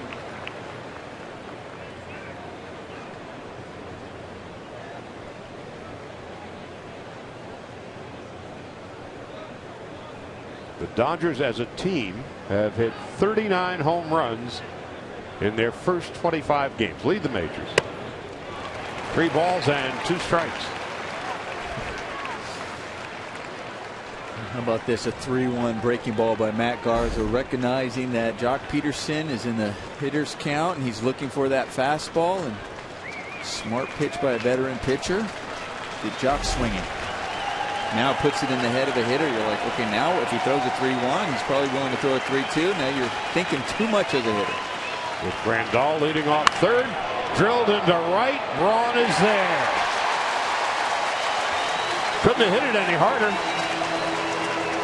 No runs, 1 hit, and 1 man left. It's been a frustrating night at the office to this point for Jock Peterson. Got it all and has nothing to show for it. Nothing.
misjudged a fly ball that turned into the only run of the game. And then in the top half of the 5th with 2 out and Grandal at third base, he just waffled a line drive, but right at Ryan Braun. So a frustrating night. And for Yasmani Grandal, kind of tweaked his just north of his left knee on the base paths. And then between innings, Stan Conti busy at work to loosen it up. Scooter Gennett struck out in his first at bat. 1 run, 1 hit for the Brewers, no runs, 2 hits for the Dodgers, and a call strike to Gennett. It is 0-1.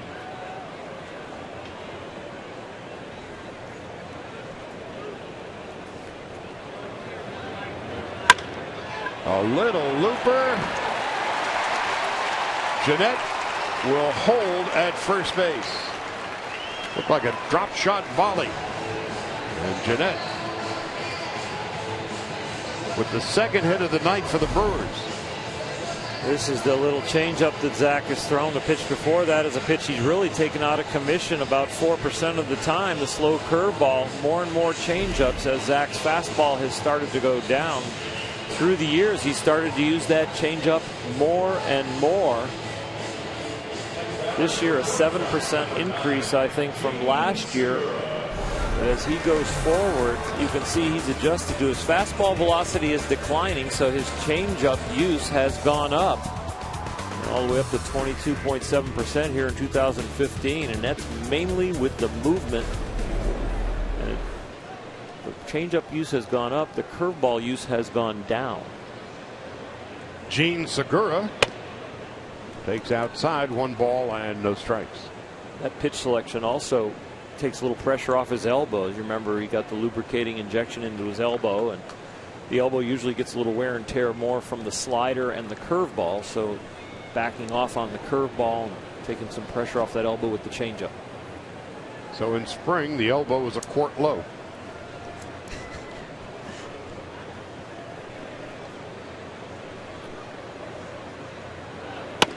Segura, it was Segura who flied to center field, and it was misjudged by Jock Peterson with 2 out. That would allow Ramirez to come around to score. This is what happened and when.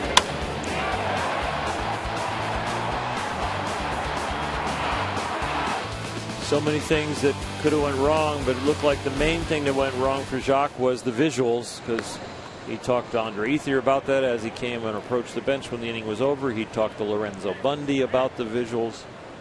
And I think he apologized to Zach Greinke for it, because the next inning, Zach was leading off and Jock was on deck, so they were together in the on-deck circle.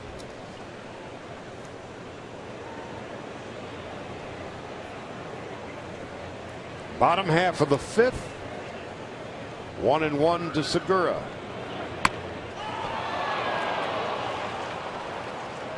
Good idea, but rolls foul. And perfect placement for a bunt when you're bunting for a hit. And Omar, you mentioned it with Jimmy Rollins. As a batter, you want a base hit or foul. So you play with the line. This is not a mistake that he hit it this close to the line, because he either wants it to work out or be foul and still be hitting. So Zach Greinke, I saw what he was doing. He's like, okay, foul. I don't want to throw back. I'm going to kick it. But he almost stepped over that, and I was like, oh, please don't turn an ankle right now. Just. Yeah. We've lost enough starting pitchers.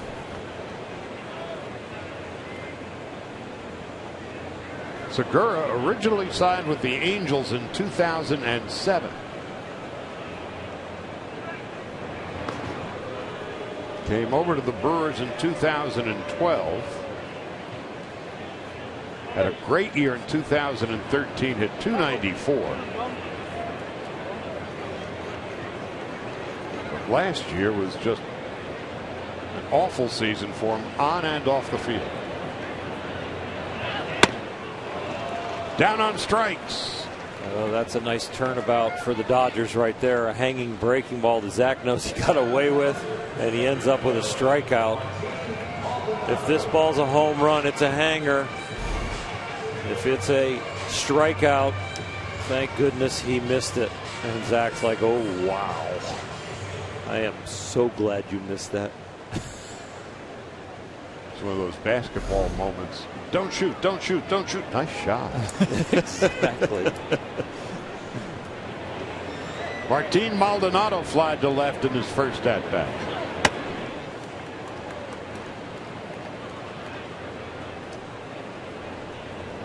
With Jonathan Lucroy still on the shelf, Maldonado's gotten a lot of work, but just 8 for 49. Lucroy suffered and sidelined with a broken toe.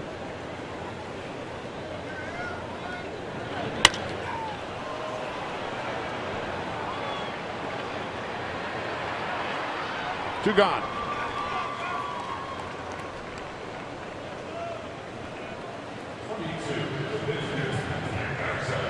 Now Matt Garza popped to second in his first at bat.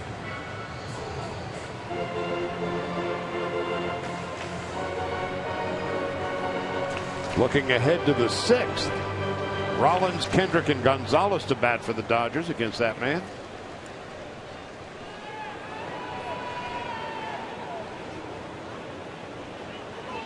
Dodgers 10 consecutive innings without a run. No balls and a strike to Garza. Jimmy Rollins leading off next innings. If he makes an out, we're going to have to keep sharp objects away from him.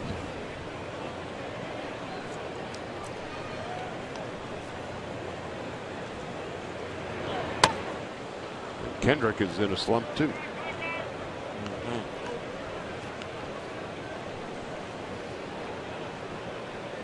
Well, one of the things we are discovering about Matt Garza, he's not much of a hitter. 15 for 172.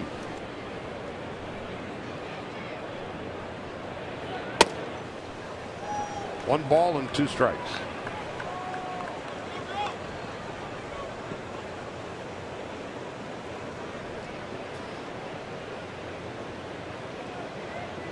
Garza's been up 8 times this year, and he has struck out 4.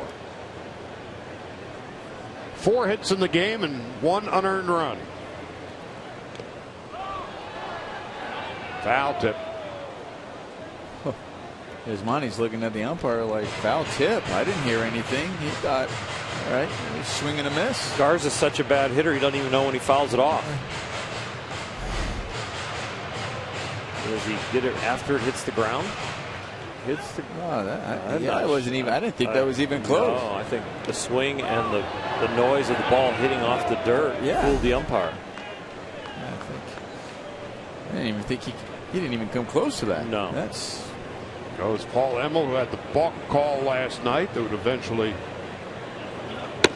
That wasn't close either. Throw out Don Mattingly. Yeah, it wasn't a balk last night on my book. And I'm usually catching the pitchers who are always balking and trying to cheat, but that was not a balk.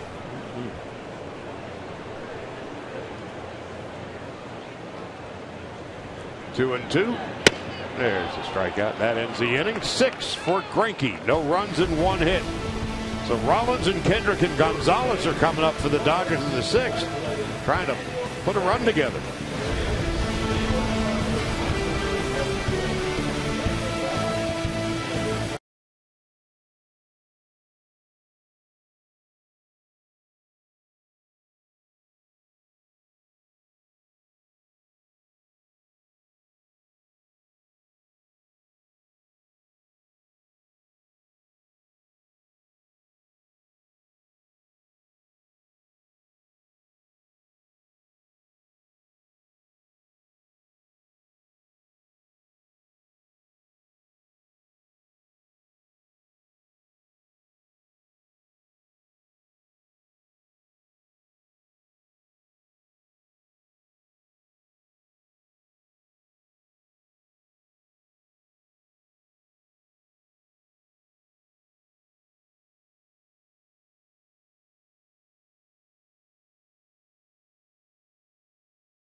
World Championship by hosting an old-timers game with former Dodger greats.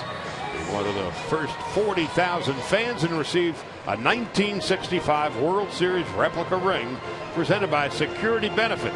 Visit Dodgers.com/oldtimers. Matt Garza and Zach Greinke are statistically in tune with one another tonight. Brewers 1 unearned run, 2 hits. The Dodgers no runs and 2 hits. Through 5, Greinke has thrown 72 pitches, 47 for strikes. Garza has thrown 75 pitches, 48 for strikes. Garza has struck out 4. Greinke has struck out 6. So the Dodgers, who have gone without a run over the last 10 innings, the last 5 last night, the first 5 tonight, trying to scratch together a run or more here in the 6th, beginning with Jimmy Rollins.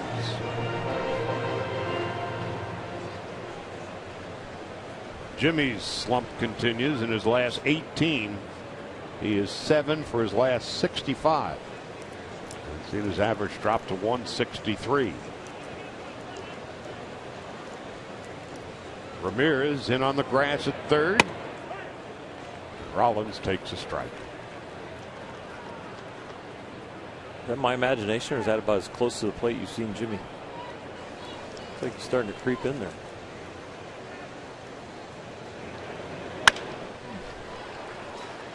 Into left center. Parra, Gold Glove winner.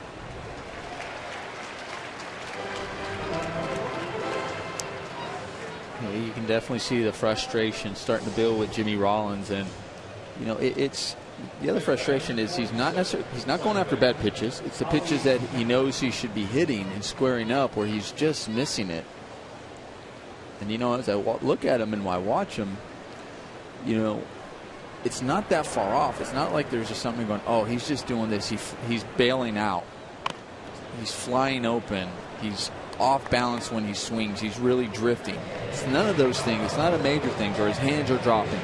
So it's just one subtle thing that's making him off or just mishit those balls, whether it's a ground ball rolling over, whether it's a pop-up like we just saw.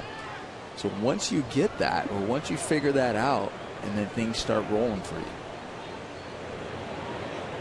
Can it be as subtle as the mechanics are, but the vision is slightly off? So maybe because he's hit a lot of balls in the air, would you start looking at the top of the ball instead of trying to look at the center of the ball when it's coming in? If you've done that in the past, I mean, he's a veteran ball player. So if that's what's worked for you in the past, yes. 0-2 to Kendrick. Into right. Braun can't get it. And Kendrick will hold it first. Terrific play in the corner by Ryan Braun, holding Kendrick to a single.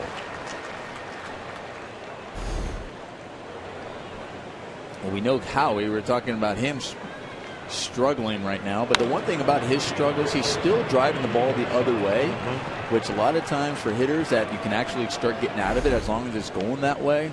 He gets that base hit, and Ryan Braun did a good job keeping him just to a single.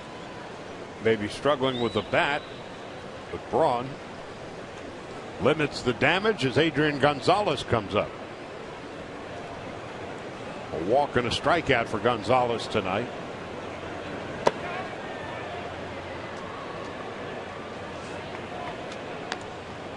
Gonzalez at .358, 8 home runs, 20 runs batted in. And of any hitters at 75 at-bats or more here at Miller Park, nobody has a higher batting average than Adrian Gonzalez. Career .406 here in Milwaukee. 2 balls and no strikes. And in 25 games at Miller Park, an on-base percentage of .491. Last night, hit by a pitch and 3 walks. Tonight, a walk and a strikeout. 2-1.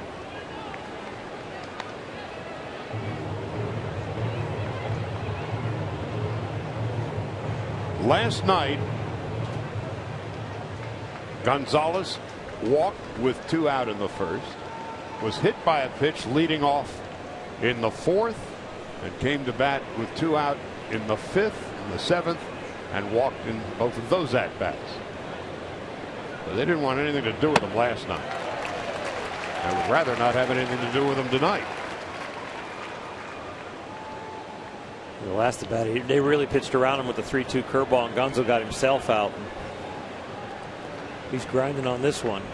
Seeing all fastballs so far.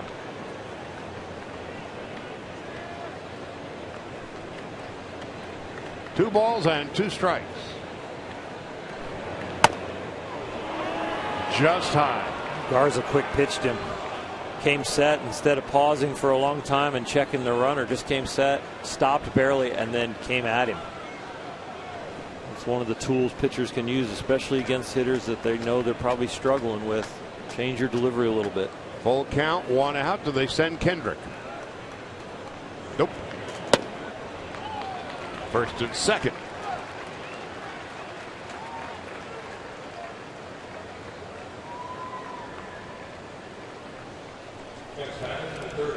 When we look back at this pitch by pitch against Gonzo, he starts him off with a fastball and the ball's down. And he comes back with that fastball, but away off the plate to see if he can get Gonzo swinging. And this is the one that Adrian's mad at, because that was down the middle and he can handle. And he swings that one up, trying to do a little bit too much. That one off the plate. Now you know last time he got you swinging on the breaking ball, so you lay off of that breaking ball and you work a walk. Just an intelligent at bat by Adrian Gonzalez, knowing what the pitcher is trying to do to him. Tying run, Kendrick at second. Gonzalez at first. Turner is 1 for 2.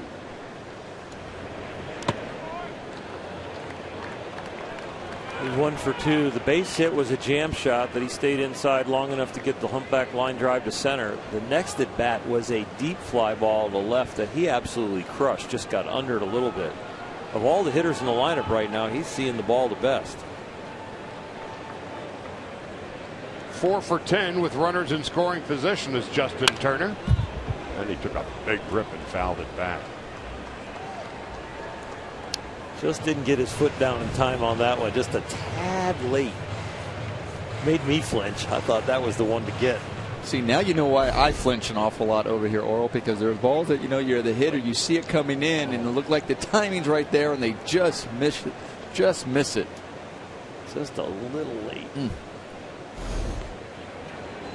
1-1 with 1 out, 1-0 Milwaukee. Top half of the 6th, and it's now 2-1 to Justin Turner with Andre Ethier on deck.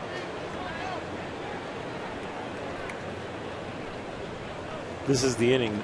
You just smell it right now. This is the one they got to take their shot. Milwaukee doesn't have the greatest bullpen, but Garza's got a chance to go deep in this game, and you got him right here. We've set the table a few times. We've got to clear it. Garza's 90th pitch. We'll wait a moment.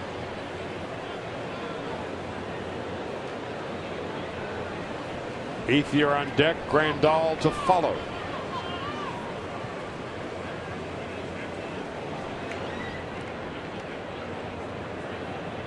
On 2-1.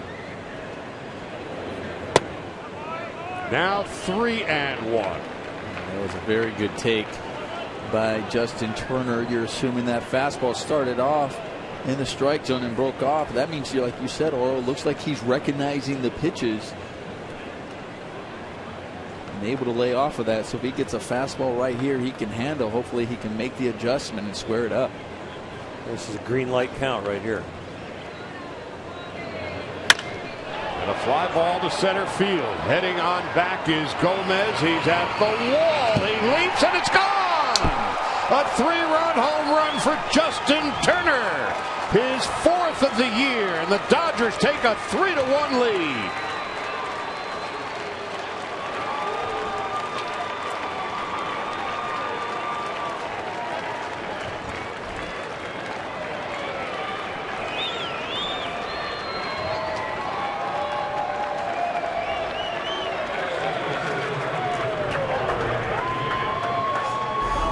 You and I were talking about the buildup here. He gets into a hitter's count where he's looking for that fastball, making the adjustment. And he gets a lot more of that one than he did when he flew out to left field, to the deepest part of the field in center field. and picks up his teammates right now with a big 3-run home run. Garza knew he was hoping that maybe he got underneath of it just a little too much, that it would stay in the ballpark. But high fives all around for Justin Turner. For Garza, that's the 6th home run of the year he has surrendered. For the Dodgers, their major league leading 40th home run of the season.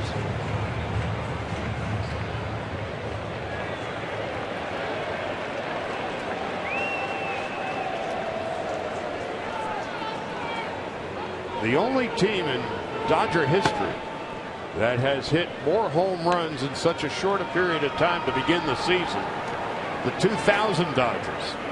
That featured Gary Sheffield, Sean Green, Todd Hundley, who hit 24 home runs in 2000. Eric Karras and Adrian Beltre. But you don't think of this Dodger team as a collection of ball bunions. But everybody seems capable of hitting 15 to 20, including Turner.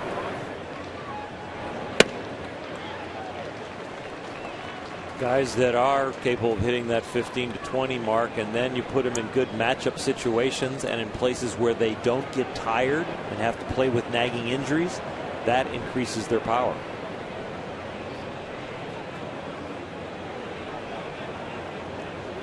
Two balls and 2 strikes, 1 out, 3 in.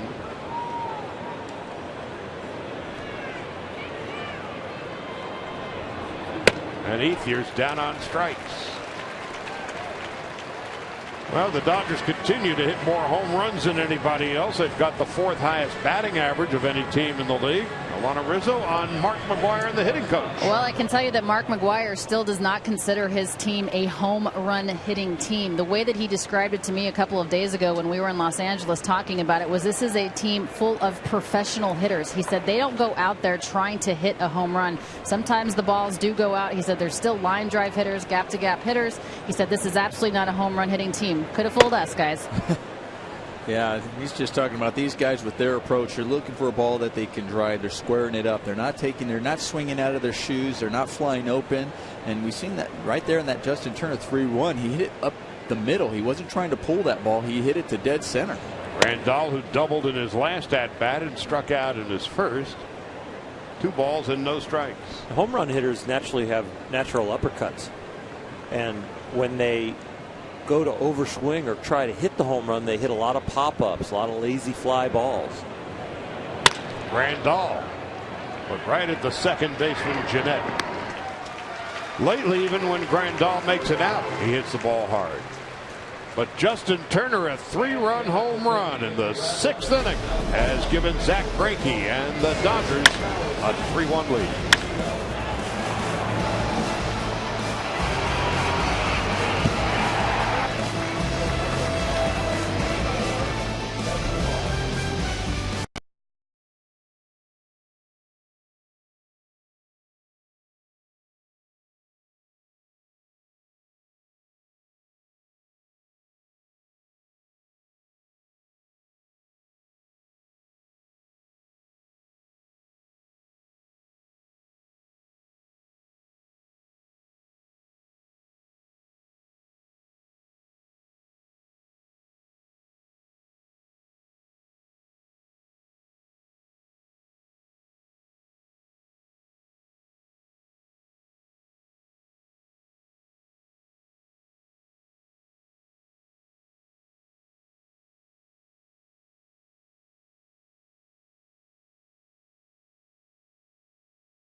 Nelson. Join us for the next episode of Connected With for a one-on-one sit-down with Justin Turner as he talks about his success in his first year with the team and what his hopes are for the new season. Don't miss Connected with Justin Turner, Saturday at 9 o'clock on Sportsnet LA. So Turner getting the start at third base tonight. Uribe a 13-game hitting streak watching. And Gomez leads off in the bottom of the sixth. There's Ethier, one gone. Or big inning here for Zach Greinke. Shutdown inning time. We've had the lull. We give up the unearned run from a misplay from Jacques in center, but now you get the 3-run bomb. Only 73 pitches to this point. Your pitch count is in control. The scoreboard is in control. Now you need to do the job on the hill. Greinke has been in control tonight. 6 strikeouts, no walks, and just an unearned run. Gerardo Parra takes outside. 1 ball, no strikes. Parra struck out and bounced to short.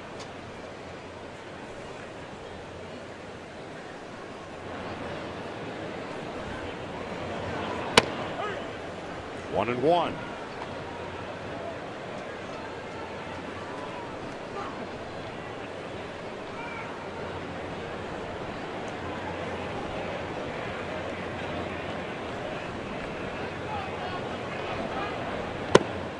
One and two. I'll tell you, I love Zach Greinke. Could read the hitter so well.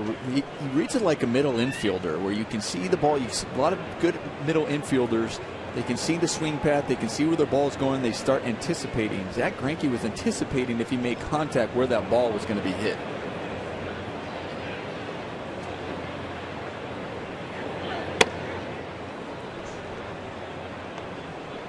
That was the MO of Greg Maddux.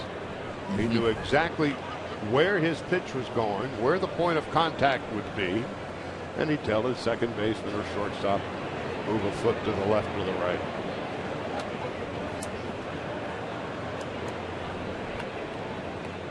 You're right, Charlie, and like Zach Greinke did right there, Maddux would move as well. As the ball is going to the plate, he started moving. Jock Peterson heading back.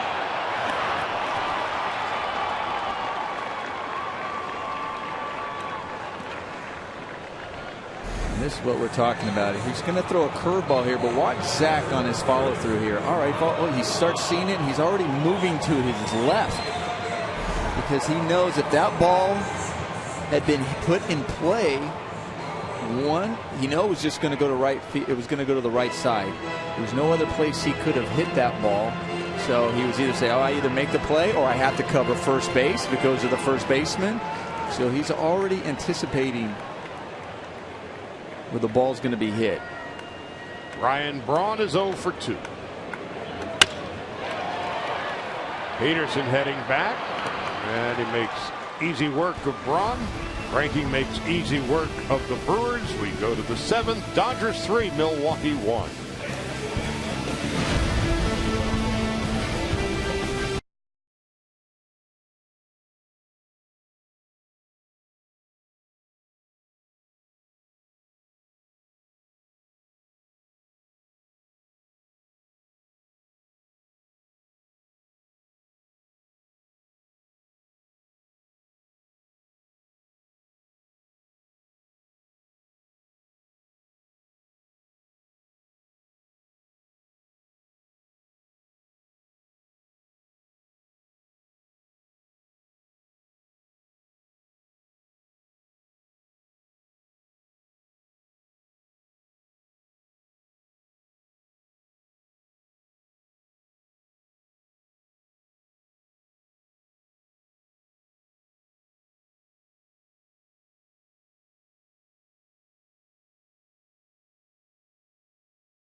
Rob Wooten out of North Carolina, 29-year-old right-hander.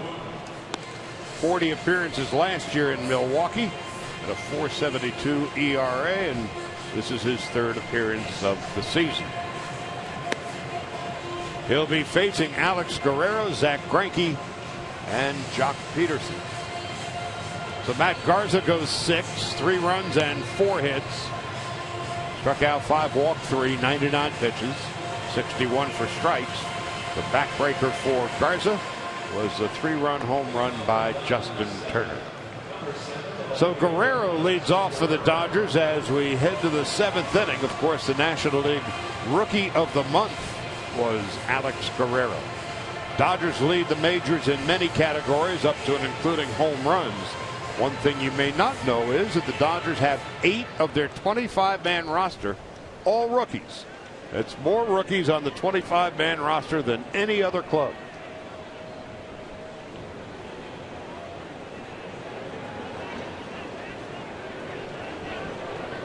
Guerrero 0 for 2 tonight. Takes outside, 1 ball and no strikes. So off the top of your heads, who are the 8 rookies? Well, you know Peterson, you know Guerrero. And you got Kike Hernandez, Carlos Frias, Adam Libator, Baez into center, Garcia, and Daniel Colom, who was called up yesterday. There's your 8. And there's your first out of the 7th. So Don Mattingly's had a fair amount of juggling to do. Alana told us earlier that tomorrow night's starting pitcher will be Joe Wheelan, who is here in Milwaukee, and he'll be added to the roster tomorrow. There'll be some corresponding move. Willie Peralta will pitch for the Brewers tomorrow night. For the Thursday matinee, Carlos Frias, another rookie, will face Mike Fiers. 8 rookies, and in contrast, the highest payroll. Greinke is 0 for 2. It's hard to do. Gomez can't get it. And Greinke, the one-time Silver Slugger Award winner, arrives at second base with his second double of the year. Remember when Zach swung at the first pitch with the man on third and people at home maybe thinking, why does he swing at the first pitch? Well, here's the first pitch. He'll show you what he can do with the bat. Oh, and the bat flip, too, from the pitcher. Whoa, little Yasiel there. Yasiel's on the DL, so Zach can pick up that trait. When Yasiel gets back, Zach won't do that. I bet you that's what they're chuckling about over there. Like, how about Zach's back flip over there? Well, Craig Counsell's coming out to make his first pitching change of his new managerial career. Jock Peterson's coming up when we come back. 1 out. Runner in scoring position at second. Top of the 7th. Dodgers 3-1.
Gave up 2 hits and no runs. Now on in relief. Rob Wooten pitched a third of an inning and gave up the double to Zach Greinke, who is at second base, and Jock Peterson, who last night cracked his 7th home run of the season to lead off the game.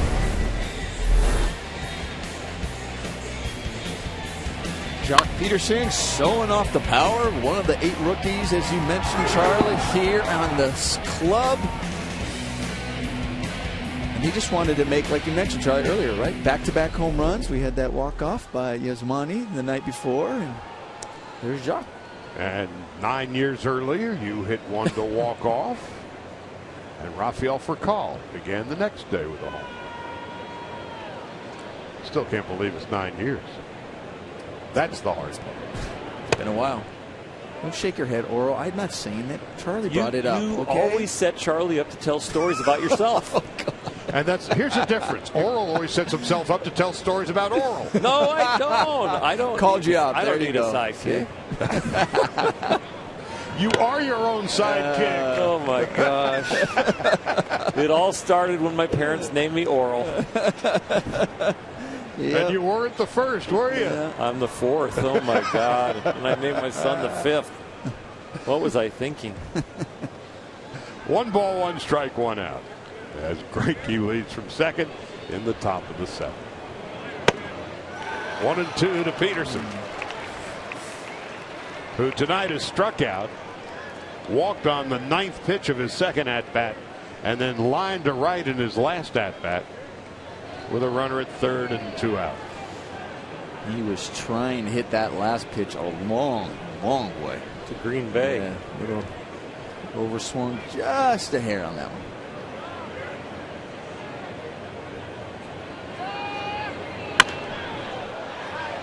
Peterson against left-handed pitching, 2 for 9 this season.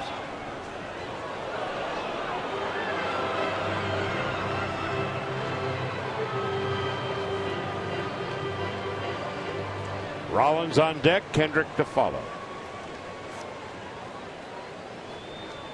Justin Turner's 3-run home run in the 6th.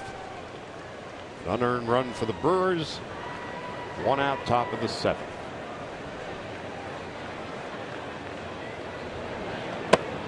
Throw down to second base.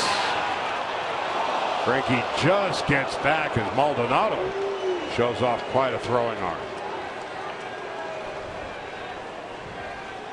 That's another one of those dangerous on the ankle for Zach Greinke going back. As he goes back, it's a good secondary lead with 1 out, trying to get that extra space, and Maldonado throws a P down there. And that was a good pitch for the catcher to throw on because it was up and away. Like a pitch out. Yeah.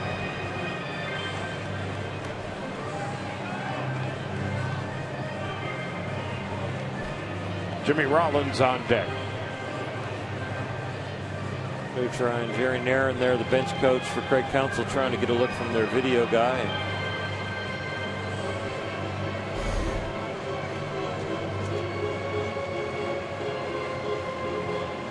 Ball beats him, but the tag doesn't.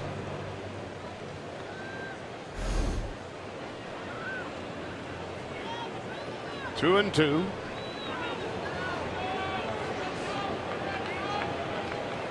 Peterson at 263, 7 home runs, 16 runs batted in. 5 of his last 6 hits have been home runs. Down on strike, second time tonight.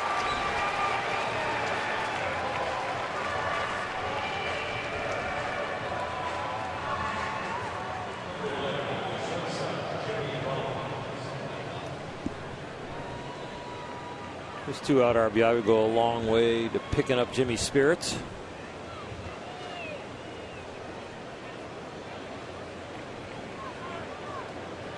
Turning around, hitting from the right side against the southpaw Cotts.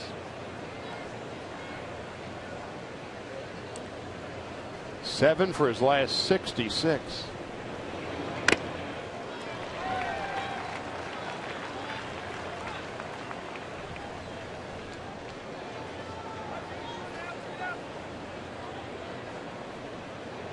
Rollins this year is just 1 for 14 as a right-handed hitter.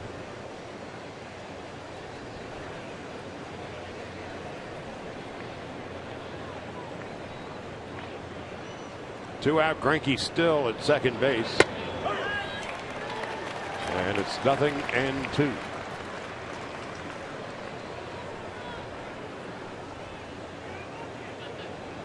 Kendrick on deck. Greinke's second double, make his first double of the year.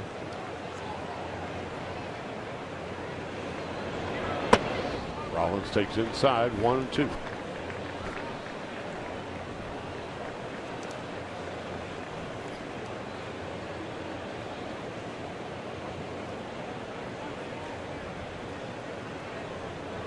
Rollins with a couple of home runs and 9 runs batted in. Drills one to left. There goes the ball and there goes the slump. A 2-run home run for Jimmy Rollins, and the Dodgers take a 5-1 lead. No doubt about it from the moment of impact.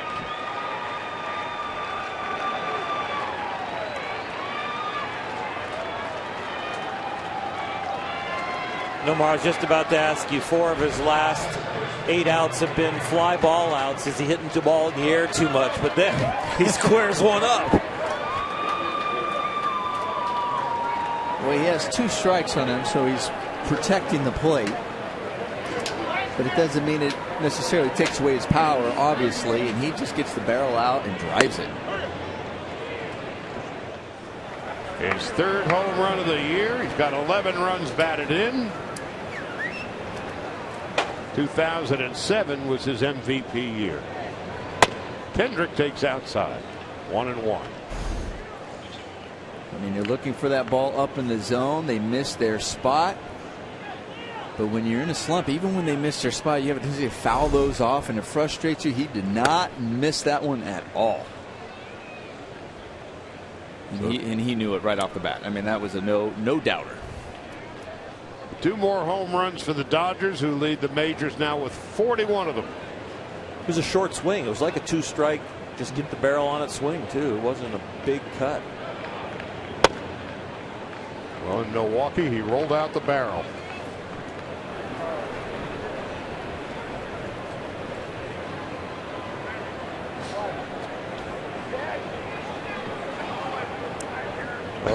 Oh, we need a booth cam.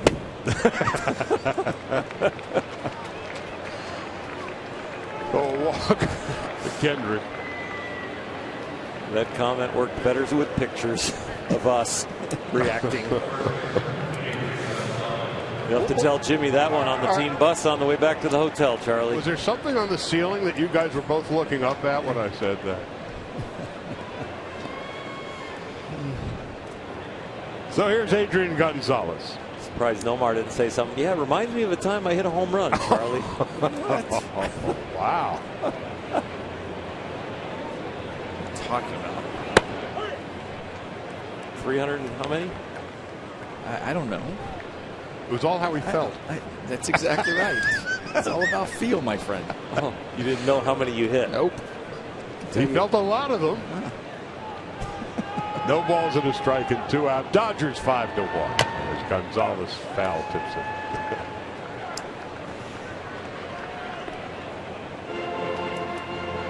You 229 times you felt pretty good in the big leagues. There you go. I don't know that. No balls and 2 strikes. Kendrick leads at first. The Brewers have the shift on for Gonzalez, who takes high and away 1-2.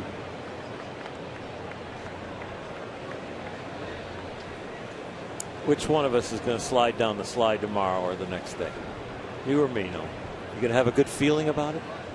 I know Charlie's done it once. I think you are.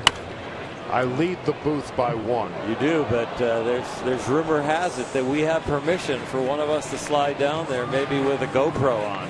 Good luck. We're all counting on you. Light up the Twitter account to see if you want Nomar to go down that or me. Wow. I vote for Charlie again. No. Yes. No.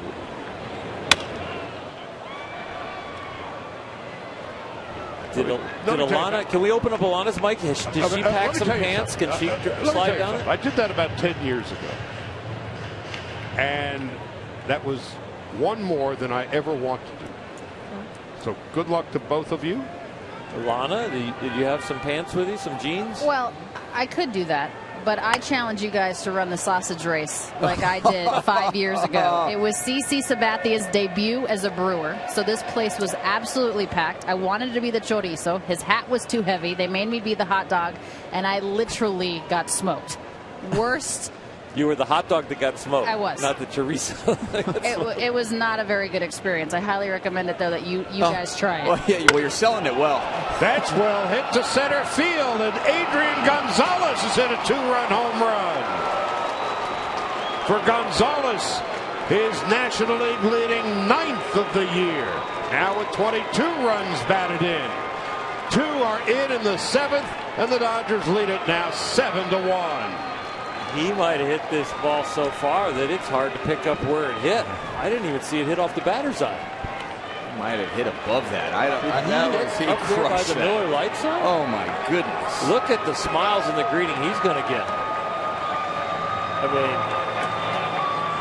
that's Big Mac territory, our hitting coach. Bombardier to pilot. We have liftoff.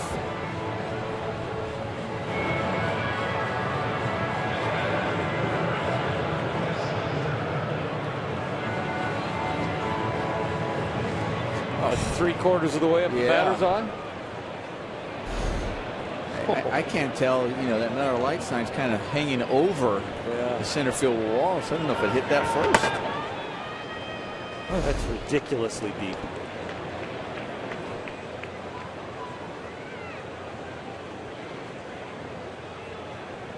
Oh, above that. Oh, my gosh. Oh, that was even farther. Oh, my gosh. Wow. Okay, it's 400 feet to the wall. He cleared the wall 10, 20, 30, 40, 50, 60 feet above the wall. Oh. That's 500 footer. Yeah. Easily. There was nothing light about that home run. Wow.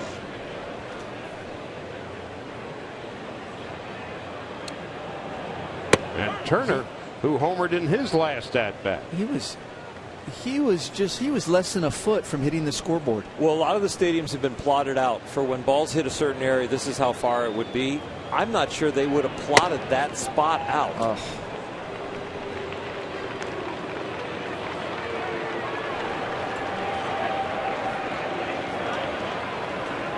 So Turner walks. And Ethier's coming up. Turner didn't want to swing the bat. He didn't want to feel embarrassed to try and hit another one to center and just barely make it over the wall.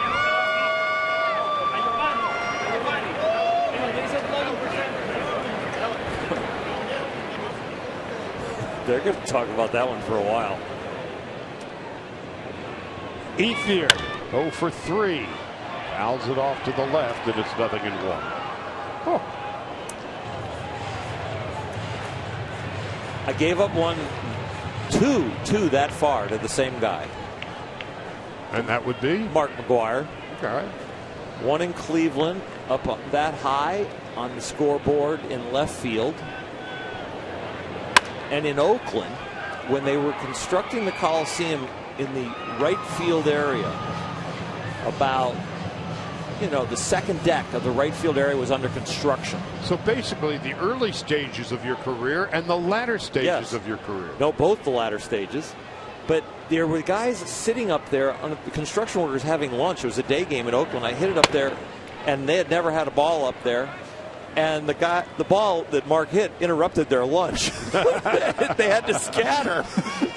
The fans were eyeing and laughing at the same time. The ball went so far. Were you laughing? Yeah.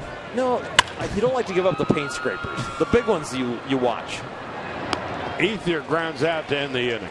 But the Dodgers flex their muscles here in the 7th. Jimmy Rollins gets out of a slump in a big way with his 3rd home run of the year, and Adrian Gonzalez with a monstrous shot.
Time for the DraftKings game summary. Greinke has been in command.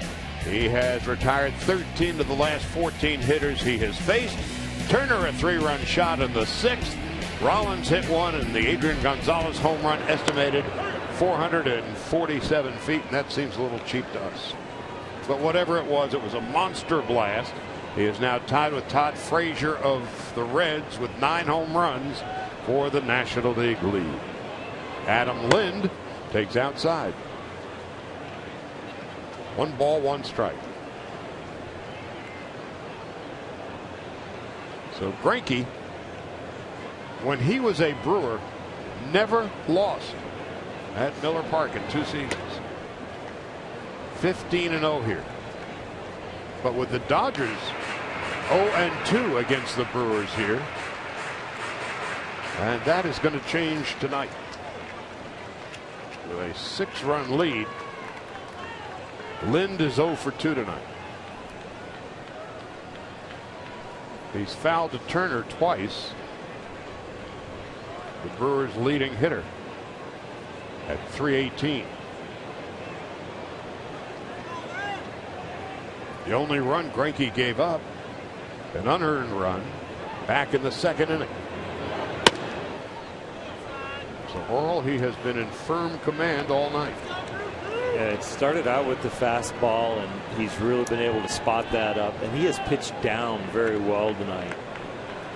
He hasn't missed his spots much. We've seen him kind of gasp out there a few times from some hanging sliders, but he's gotten away with a few mistakes, and this walk is a rarity. His first of the game. A leadoff walk to Lind here in the bottom of the 7th.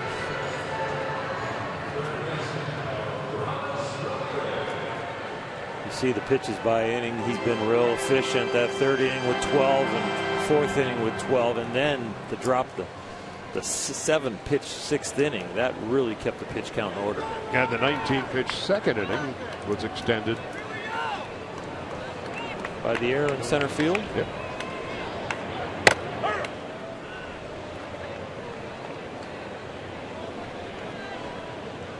Nothing in 1 to Aramis Ramirez, who has singled, scored the unearned run, and taken a called 3rd strike.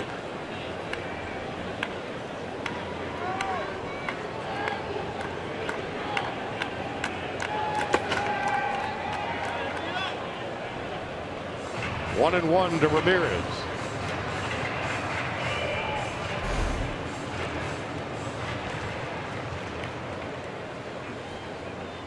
You see Yasmani block that ball. It's good to see him move that way, because we saw earlier how they were working on, it looked like the lower quad of his left leg. Slowly hit to third. Turner, Kendrick, Gonzalez.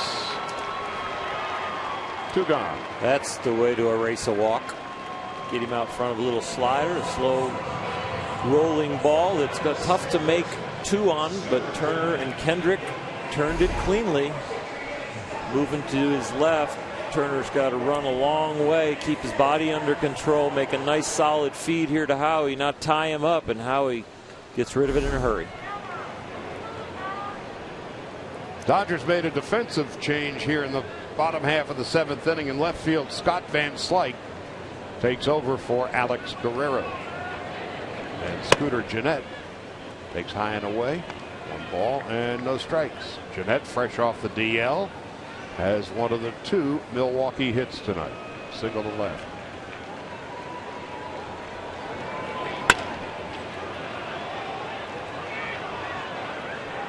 One ball and 1 strike. You know, for most of the night, we were sitting around waiting for the Dodger offense to wake up, and really Zach Greinke's mastery with only giving up 2 hits has really gone unnoticed. And now that he's starting to get close to the end, you really see the dominant outing he's had with that 1 unearned run. 6 strikeouts and a walk and a chopper to third. Turner fires, and that ends the inning. No runs, no hits, no errors, and nobody left. We go to the 8th. Dodgers 7-1.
Three more home runs for the major league leaders, the Dodgers, who now have 42 on the year. The home run by Gonzalez traveled 447 feet, and this is Jeremy Jeffress, the 4th Milwaukee pitcher of the night.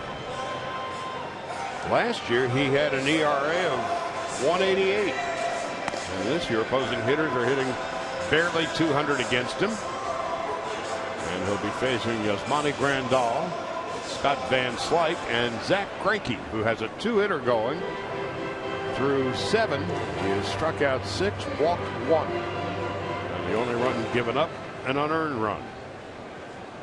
And Grandal is now 8 for his last 11, having doubled in 3 at-bats tonight.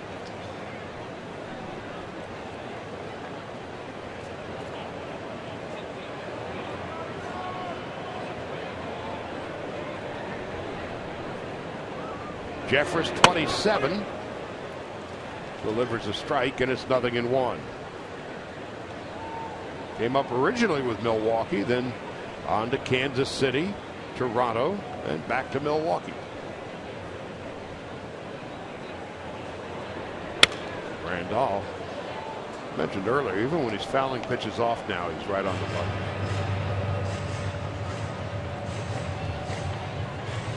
Yeah, he is swinging so much better right now. His bat is staying through the zone. And we talked about earlier, he seems to be, he doesn't seem to be indecisive up there. He's attacking the strike zone. Think about everything he had to go through spring training in the first part of the season. I mean, coming to a new team, rehabbing from an injury, getting a new hitting coach, 2 new hitting coaches, a new manager, learning a new pitching staff. The anxiety of wanting to do well with the new team right away. And supplanting the previous starter. Mm-hmm. Exactly, who's still on the team. Mm-hmm. Randall down on strikes. I'll tell you what, I was a Dodger for a long time, and all of a sudden I was a Cleveland Indian, and it took me a half a season to look down at my chest and really start to feel comfortable that I was in a completely different uniform, new teammates. Turn around and look at my shortstop now, and it's Omar Vizquel. I'm looking at my manager now, it's Mike Hargrove. I've got a new pitching coach, Mark Wiley, and all of a sudden, yeah, you've played in the big leagues for 13 years or so, but you gotta get used to some new people around you. Which way to the shower, which way to the parking lot, which way to the hotel. Yep. What section are my family in? Where's the family waiting room? All the stuff. Where do my living accommodations? What's going on? Van Slyke's first at bat of the night. Got at 342. Learning about 100 people's name that are now like your family. All those new stepbrothers. It's a culture shock. 1-2 to Scott Van Slyke. There's so many things when you walk into a ballpark make a player feel comfortable, from the guards at the parking lot to the people who operate the elevator, to as you walk into the clubhouse kid that you've known forever, that you know he has kids now and he just got married, and all the different, there's just so much comfort of everyday life that we appreciate when we've been coming to a place for a long time.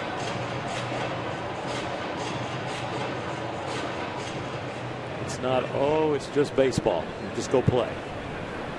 It's daily life. There definitely is so much more than just going out there and playing the game.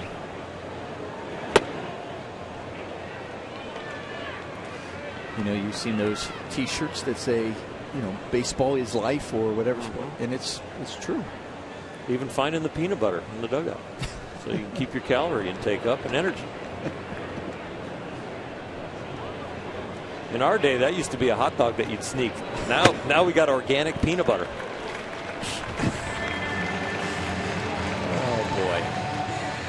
Van Slyke down on strike. Apple, organic apple and peanut butter. Keep the energy up. Or sometimes it still is a hot dog for you. Keep the energy up. Yeah. I choose the food in the stands. Oh, okay. This is the part of the show where Charlie doesn't talk. A picture is worth 1,000 words.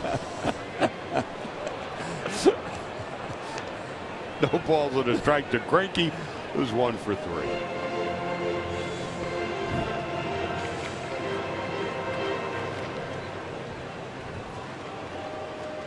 Greinke a double. He started the 4-run outburst for the Dodgers in the 7th. And then with 2 out, Jimmy Rollins hit a 2-run home run. Kendrick would walk, and Adrian Gonzalez would hit a monstrous shot to center, his 9th home run of the year.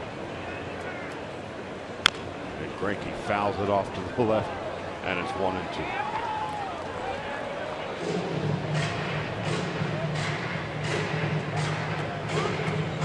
Tomorrow, Joe Wheeland will make his Dodger debut against Willie Peralta. Olana and Orioles, Nomar and I'll be back at 5 o'clock Pacific time. First pitch at 10 past. On Thursday, we've got a matinee. Carlos Frias will go for the Dodgers against Mike Fiers. And then it's on to Denver, where it's supposed to rain all weekend. It's been raining all week there. Greinke fouls it off.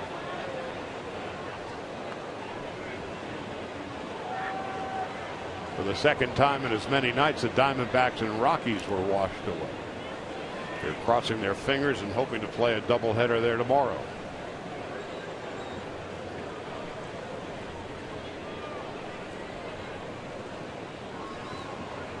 Dodgers 7-1 with 2 out.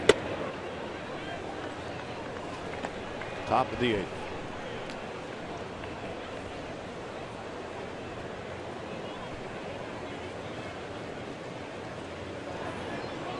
Giants have a 1-0 lead in the second inning over San Diego. They're playing at AT&T.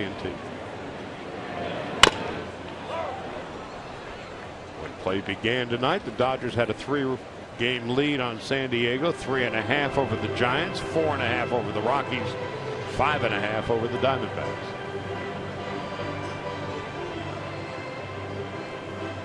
If Zach Greinke didn't pitch, what position would he play? As an everyday player. He's got an everyday player swing.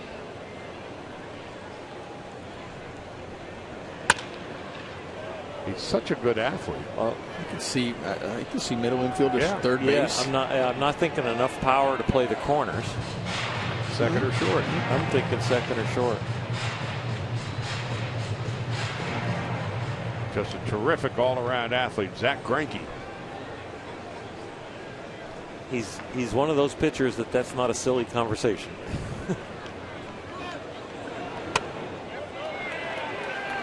He's going to ask for an appeal. But Jordan Baker punches him out. Jeffers comes in, strikes out the Dodgers, retires them in order. Well, what do you think? Well,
Dodger Baseball on Sportsnet LA is brought to you by Nissan. Get to Nissan's ride of your life for exciting performance and surprising offers. Shop ChooseNissan.com. And by Jack in the Box. Jack's hottest sandwich is back. Head to Jack in the Box for Jack's Blazing Chicken Sandwich. Gene Segura to lead it off for the Brewers here in the bottom half of the 8th. 0 for 2. Fouls it back. It's 0-1. The only run of the game, an unearned run off Greinke, came in the second inning when Segura flied to center. And Jock Peterson lost it, misjudged it, whatever it was, hopped in and out of his glove. And Aramis Ramirez, who had singled with 1 out in the second inning, would come around to score what was Milwaukee's only run of the night. And the Dodger offense awakened in the 6th and then again in the 7th. Segura to Rollins to Gonzalez, 1 out.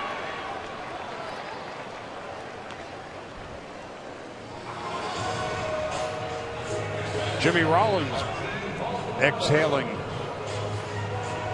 with a home run tonight. First out of his slump, a 2-run shot in the 7th. Dodgers with 3 in the 6th, 4 in the 7th. And Martin Maldonado coming up, and he's 0 for 2. When you're lingering in a slump, Noam, do you look forward to certain ballparks, like with Colorado looming? Yeah, you do. There are places where you just personally, where you either see the ball well or you feel really comfortable in the batter's box for whatever reason. So, yeah, you do. There are times you do look forward to a ballpark. Yeah, as a pitcher, I look forward to certain away parks, knowing they're pitchers' parks if things weren't going well. Well, Adrian Gonzalez certainly loves coming to Milwaukee. Last night, 4 plate appearances, 3 walks, hit batsman. Tonight, 2 walks, 2-run home run, and was struck out once. So he's been on base in 7 of his 8 plate appearances in the first 2 games of this series. And Gonzalez came into the game with the highest on base percentage of any player with at least 25 games under his belt at Miller Park. And now his on base percentage, I think, is over 500. And a home run that Robert Redford would be proud of. Lightning, broken lights. Yeah, Wonder Boy. We've talked so much about Zach Greinke's changeup this year. Well, the slider and the changeup working tonight. That's the changeup, and the bottom just drops out of it. He's got some to left-handers that he can make go sideways and have a lot of run, and the ones to righty, he seems to make them go a little bit more straight down. Elian Herrera now pinch hitting with 2 out in the bottom of the 8th. And Greinke's 98th pitch misses.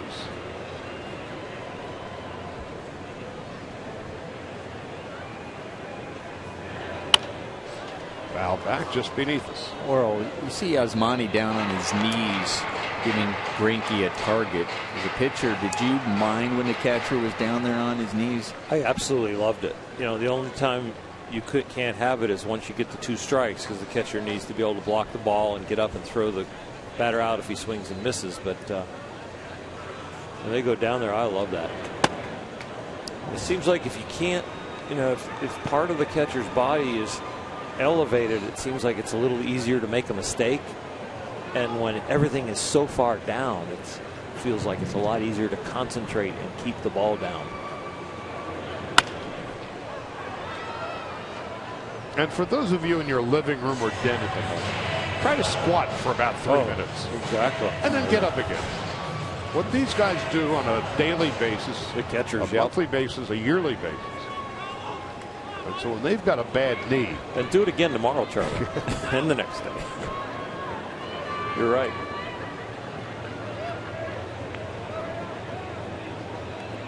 Two and two with 2 out. Well, you see, you know, Kevin Kennedy, one of our peers, how he has to get in and out of the seats on the airplane, on the bus, walking up and down. He did this job for a lot of years, and it's a lot of wear and tear on that body. Knee replacements and hip replacements in your future.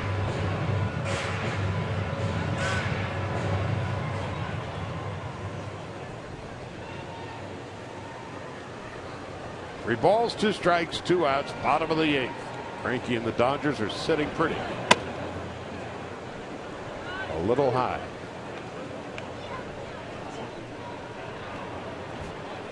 It's like, I thought that was ball 4. Well, Zach not only helped with the appeal play on his strikeout last inning, now he's telling the hitter, that's 4 balls, you can take your base. The world's moving too slow for Zach. His brain is so fast and he is so smart. And here he goes, reminding everybody that's ball 4, including Time for you to leave.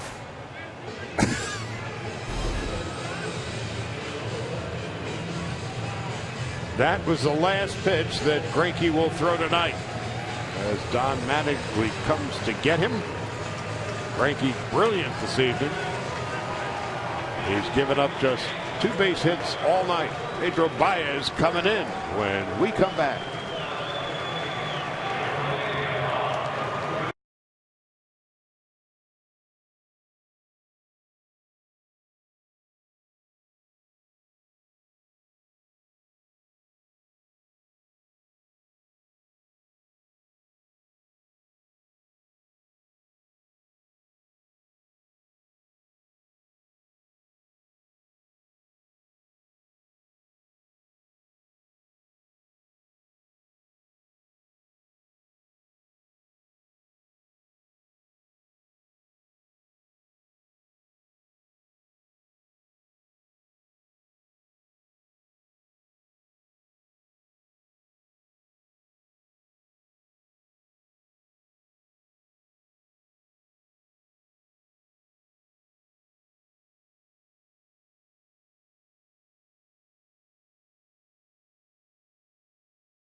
MLB.com At Bat, the #1 app for live baseball.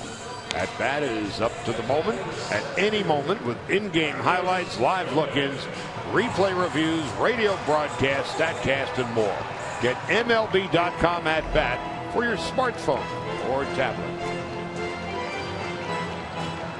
Greinke couldn't have been much better than he was tonight. 103 pitches, 64 for strikes. Third time he has struck out 7 in a game, and he is poised to go 5-0.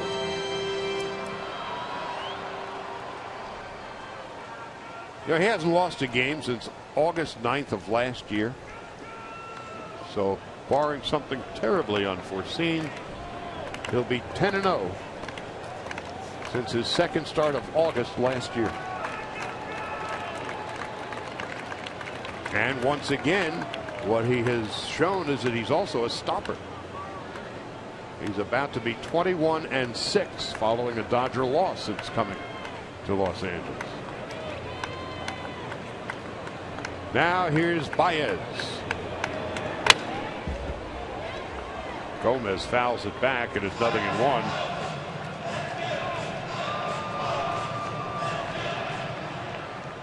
Baez in 11 innings. 15 strikeouts and 2 walks.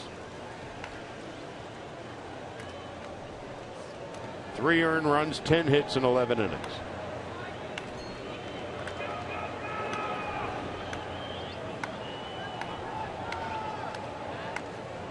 Dodger bullpen has been a major story. An ERA of 1.9. 93 strikeouts in 80 innings and only 26 walks. And the opposition's hitting a grand total of 192 against him.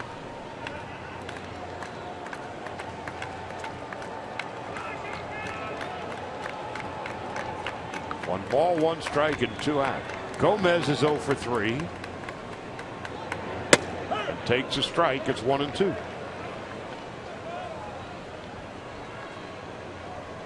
Gerardo Parra on deck.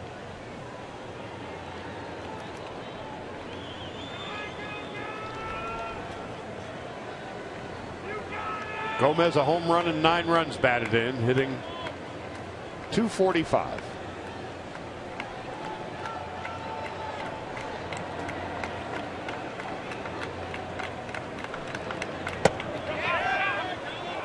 He went around, strike 3. So Baez comes in, faces a batter, strikes out Gomez. That's that. We'll go to the ninth. Greinke and the Dodgers poised to win. It's 7-1.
Slow-mo cam.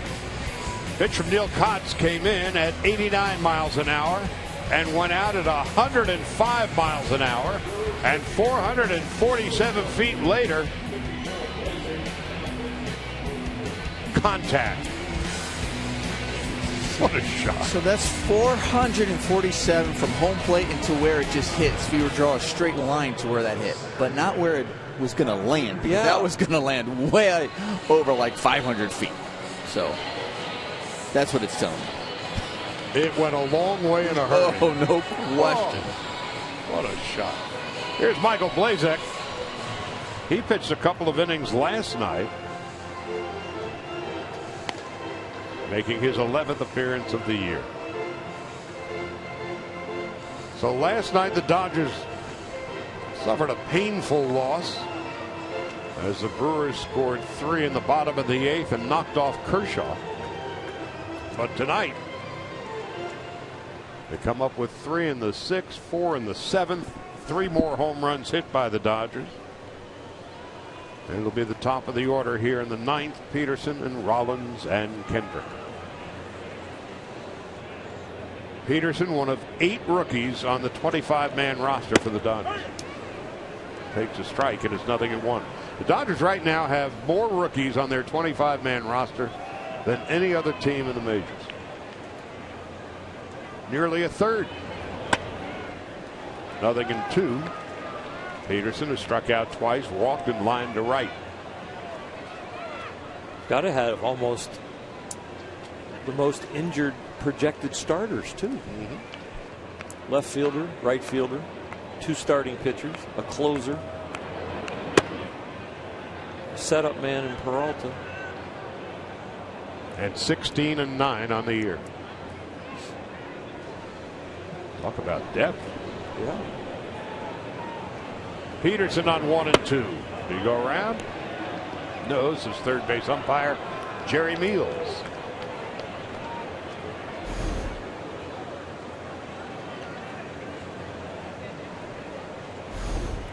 Zach Greinke could have helped him out, but he's in icing. The shift on for Peterson. The 2-2 on the way is low and outside. 3 balls and 2 strikes.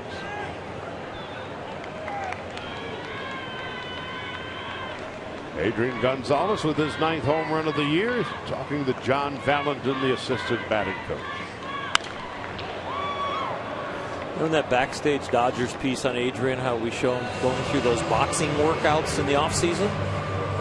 If he keeps hitting like this and like he did last year, there's going to be more big leaguers take up boxing in the offseason as their training. Going to have some teammates join him and spar with him in the offseason. Maybe Pacquiao can start hitting a little bit. Off to the left and out of play. You don't want to do a Mayweather workout because that would just be all defense. You actually want to throw some punches. I was watching Adrian and his. Threw an awful lot of punches. Good for his abs, good for his speed.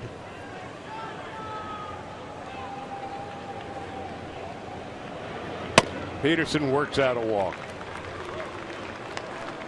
So 2 walks, 2 strikeouts, and a line out for Jock Peterson tonight.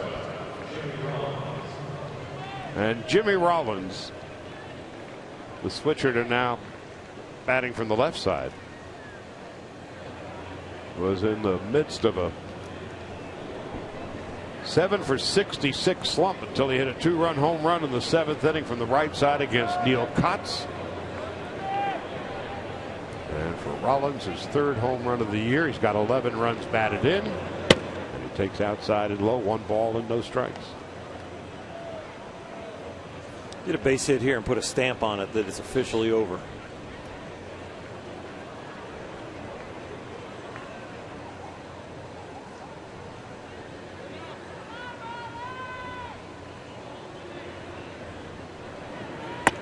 High and in. So it was the left-hander Neil Kotz who surrendered the home run. Dodgers 7 runs and 7 hits. The Brewers 1 run and 2 base hits. Nobody out in the 9th.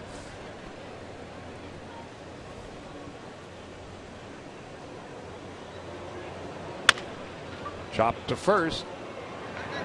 There's 1, but not in time for 2.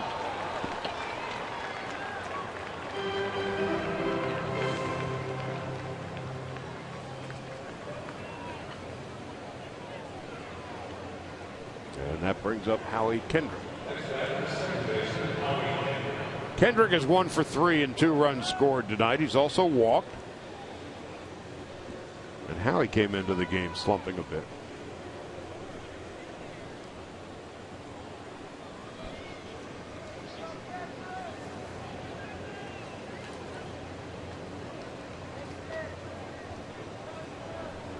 Kendrick, with his hit tonight, is 10 for his last 51. When the Dodgers were in San Francisco, Kendrick was hitting .370. At the moment, .278. 3 home runs and 15 runs batted in.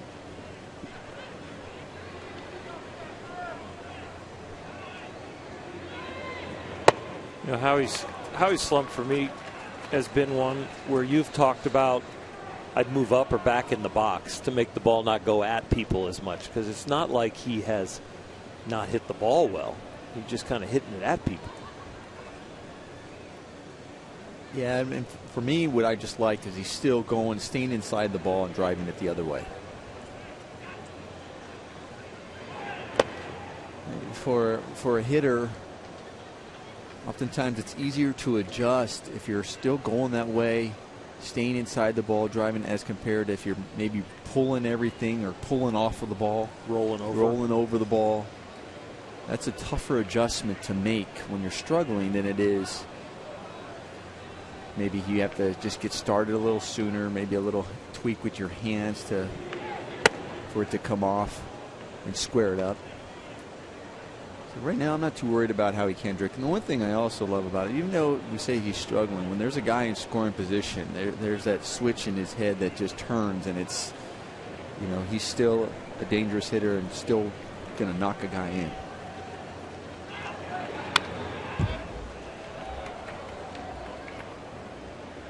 One out in the 9th.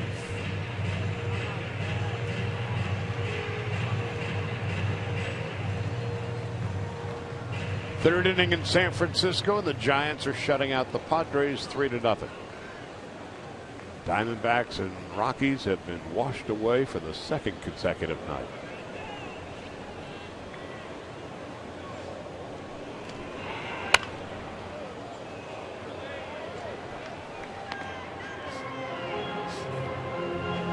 Madison Bumgarner threw a gem at the Padres last night. 7 1/3, 2 hits, kind of like a Zach Greinke outing tonight. 1 walk, 6 Ks.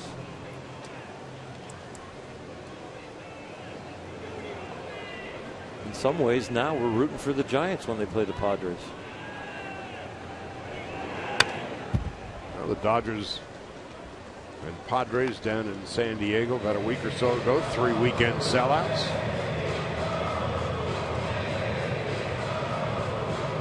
Dodgers are 16-9. Padres are a game over 500. Giants are at 500. Colorado 2 under. Arizona 4 games under 500. With 2-2. With all that pitching they have in San Diego, it just feels like that's the team that could get really hot for a long time compared to San Francisco, really kind of at times trying to patch their pitching together this year. Padres, if they can just get a few runs, and their pitching also is a strikeout type pitching, and that nullifies a little bit of their weak outfield defense.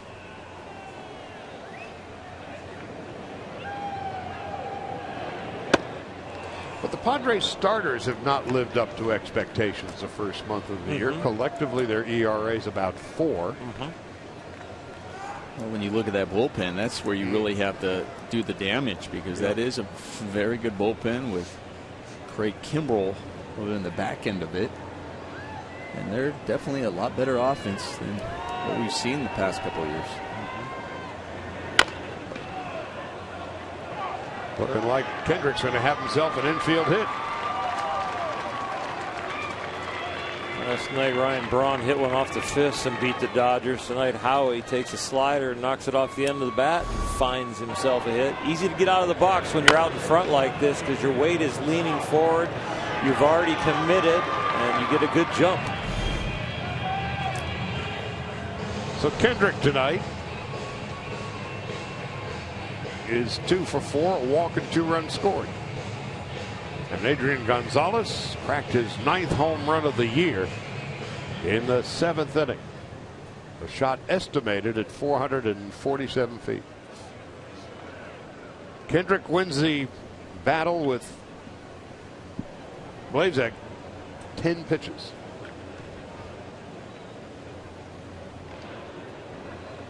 That is about where Gonzalez lost his home run, his 9th. 3 more home runs for the Dodgers tonight.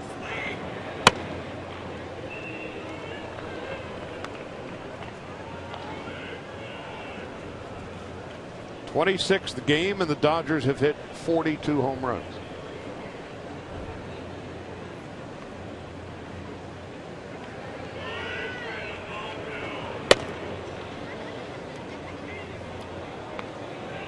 This will be an interesting pitch. Thrown him 2 fastballs. Adrian's gotten the release point and the speed. If he decides to throw him another fastball and catches some plate.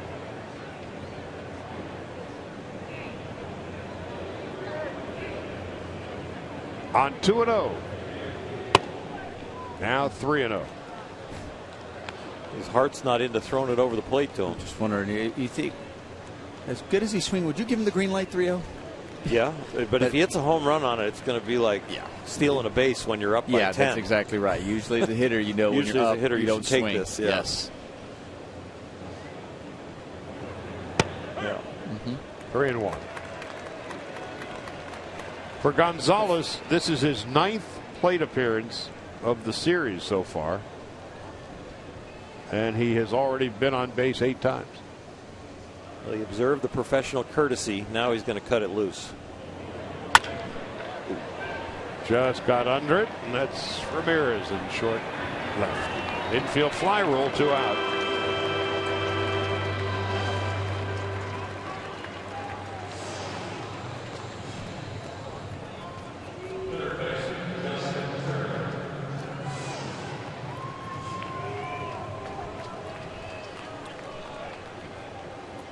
I think Justin's going to have a good at bat here too, Nomar, because the pattern on the fastball right now is not hard sink. It's just a nice level tail coming right into the inner half of the plate to Justin, right where he's swinging well.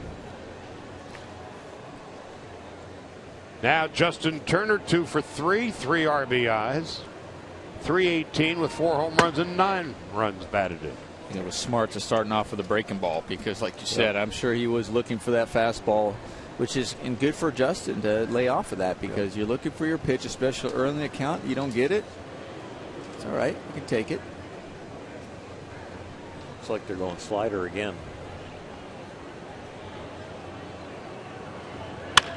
To the right side and into right field for a base hit. Knocked down by Jeanette. Throw to the plate's not going to be in time. An RBI for Turner, his 4th of the year. Into scores Rollins, and the Dodgers take an 8-1 lead.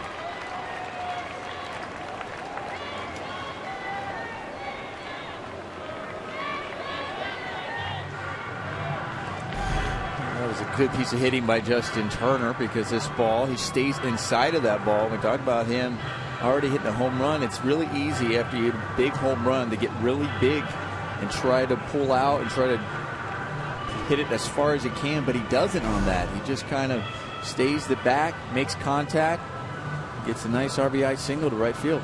And the Dodgers sitting pretty. 8-1, 2 on, 2 out, top of the 9th. We're going to take a break as the Brewers make a pitching change.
Milwaukee pitcher of the evening. I guess he would qualify as the other Will Smith.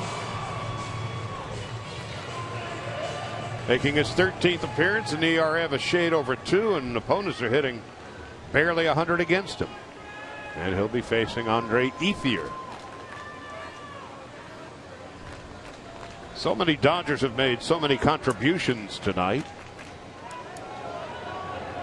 Turner with 3 hits, 4 RBIs, and a home run.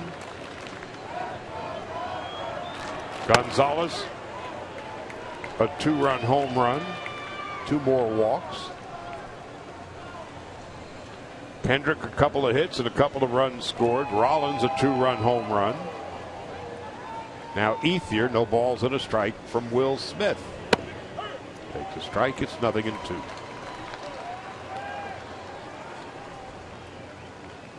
It's just good to see the offense kind of get off the mat. They hadn't scored since the 4th inning yesterday when they took the 3-0 lead, and then we ended up losing that heartbreaker. Into center field, here's Gomez, and he's got it, and that's it. Dodgers tack on yet another run here in the 9th. 3 outs away from their 17th win of the year, leading 8-1.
spring opened a lot of Dodger eyes.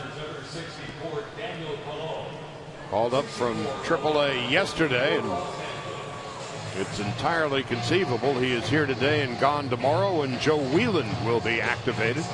Don't know for sure what the roster move will be, but you would think Colomb is at this point the most likely candidate. At AAA this year, 2 earned runs in 10 1/3 innings, 16 strikeouts, and a 1.74 ERA, and he'll be facing Gerardo Parra as we begin the bottom half of the 9th.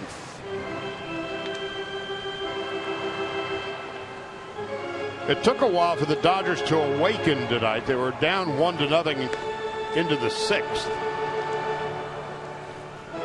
But a 1-out single for Kendrick. Gonzalez would walk. Turner would hit a 3-run home run. Then the Dodgers with a pair of home runs in the 7th inning. And then an insurance run in the 9th. Jimmy Rollins in a much better frame of mind as Jimmy hit a 2-run shot in the 7th inning.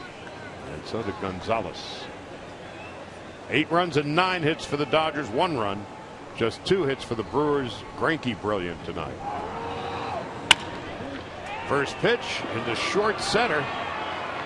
Peterson's there. 1 pitch, 1 out in the 9th. Colomb, in every sense of the word, is a pitcher. It's not exceptional velocity. It's not exceptional change of direction as far as change-ups and breaking balls, but he commands the ball very well. He has a good idea what he's trying to do. He understands counts and what hitters are trying to do to him, and he just gets people out. He is one of those quote-unquote cagey left-handers. He knows what he's doing out there. And he knows when it's time to throw a quality strike. He knows when it's time just to get ahead. He can use his off-speed stuff when he's behind in the count. He doesn't get backed into where you know what he's going to throw. And he's got a tremendous amount of poise for a young man. He continues to execute no matter what the situation. I think that was the thing that most opened the Dodgers' eyes this spring. As he misses way inside to Ryan Braun, 2-0. This is a battle, though, for a young fellow. When you have a guy up there like a Braun that you've watched on ESPN for all these years, and you've been a kid that's hoped to get to the big leagues, and then you've got the guy up there with the MVP status and the reputation, you've got to get over the mental block that you belong and you can get this kind of guy out. Missing high and away. 3 balls, no strikes to Braun, who's 0 for 3 tonight. It's one thing to get the guys out that don't have the household names. It's another thing to get the guys out that everybody in your group has always talked about. But a 4-pitch walk to Ryan Braun. And looks like the reputation creeped in to his noggin.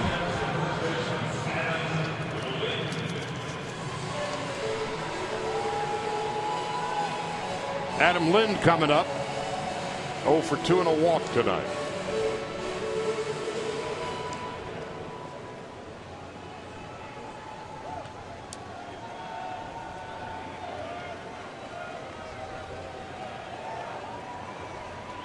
Offensively, Lind is having the best season of any of the Brewers. The Dodgers invite Braun to take second, and he does. Defensive indifference. The Brewers played behind Jimmy Rollins, and Jimmy didn't run. We played behind Ryan Braun, and he takes it.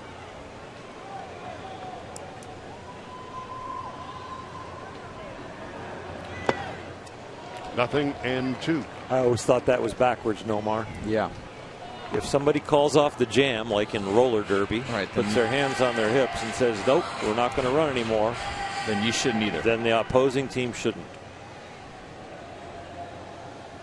And they called it off first by playing their first baseman behind our runner.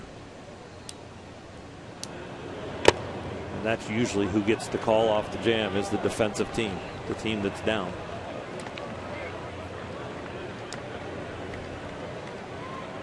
Ramirez on deck.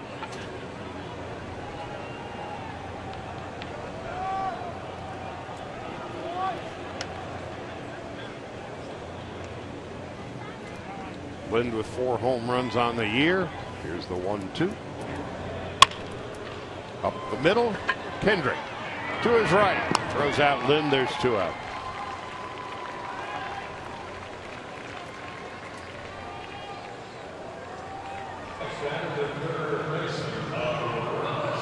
Seems when Howie Kendrick fields the ball is always directly in front of him by the time he gets there. Great footwork. Field the ground ball with your feet, not with your hands. It's true. It's true.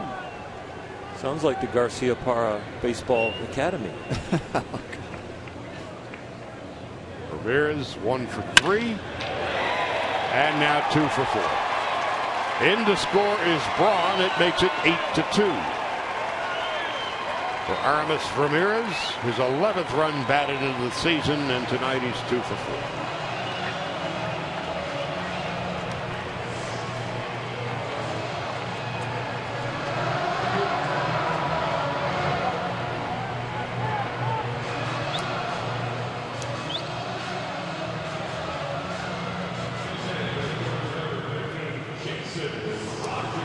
Jason Rogers going to pinch hit here for Scooter Gennett.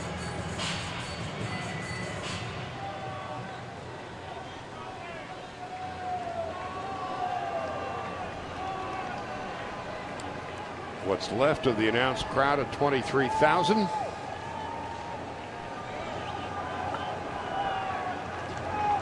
hand watching, and a call strike to Rogers. It's 0-1.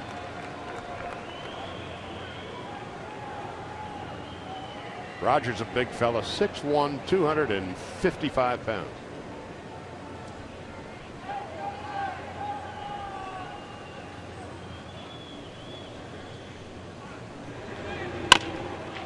Chopper to third. This should do it.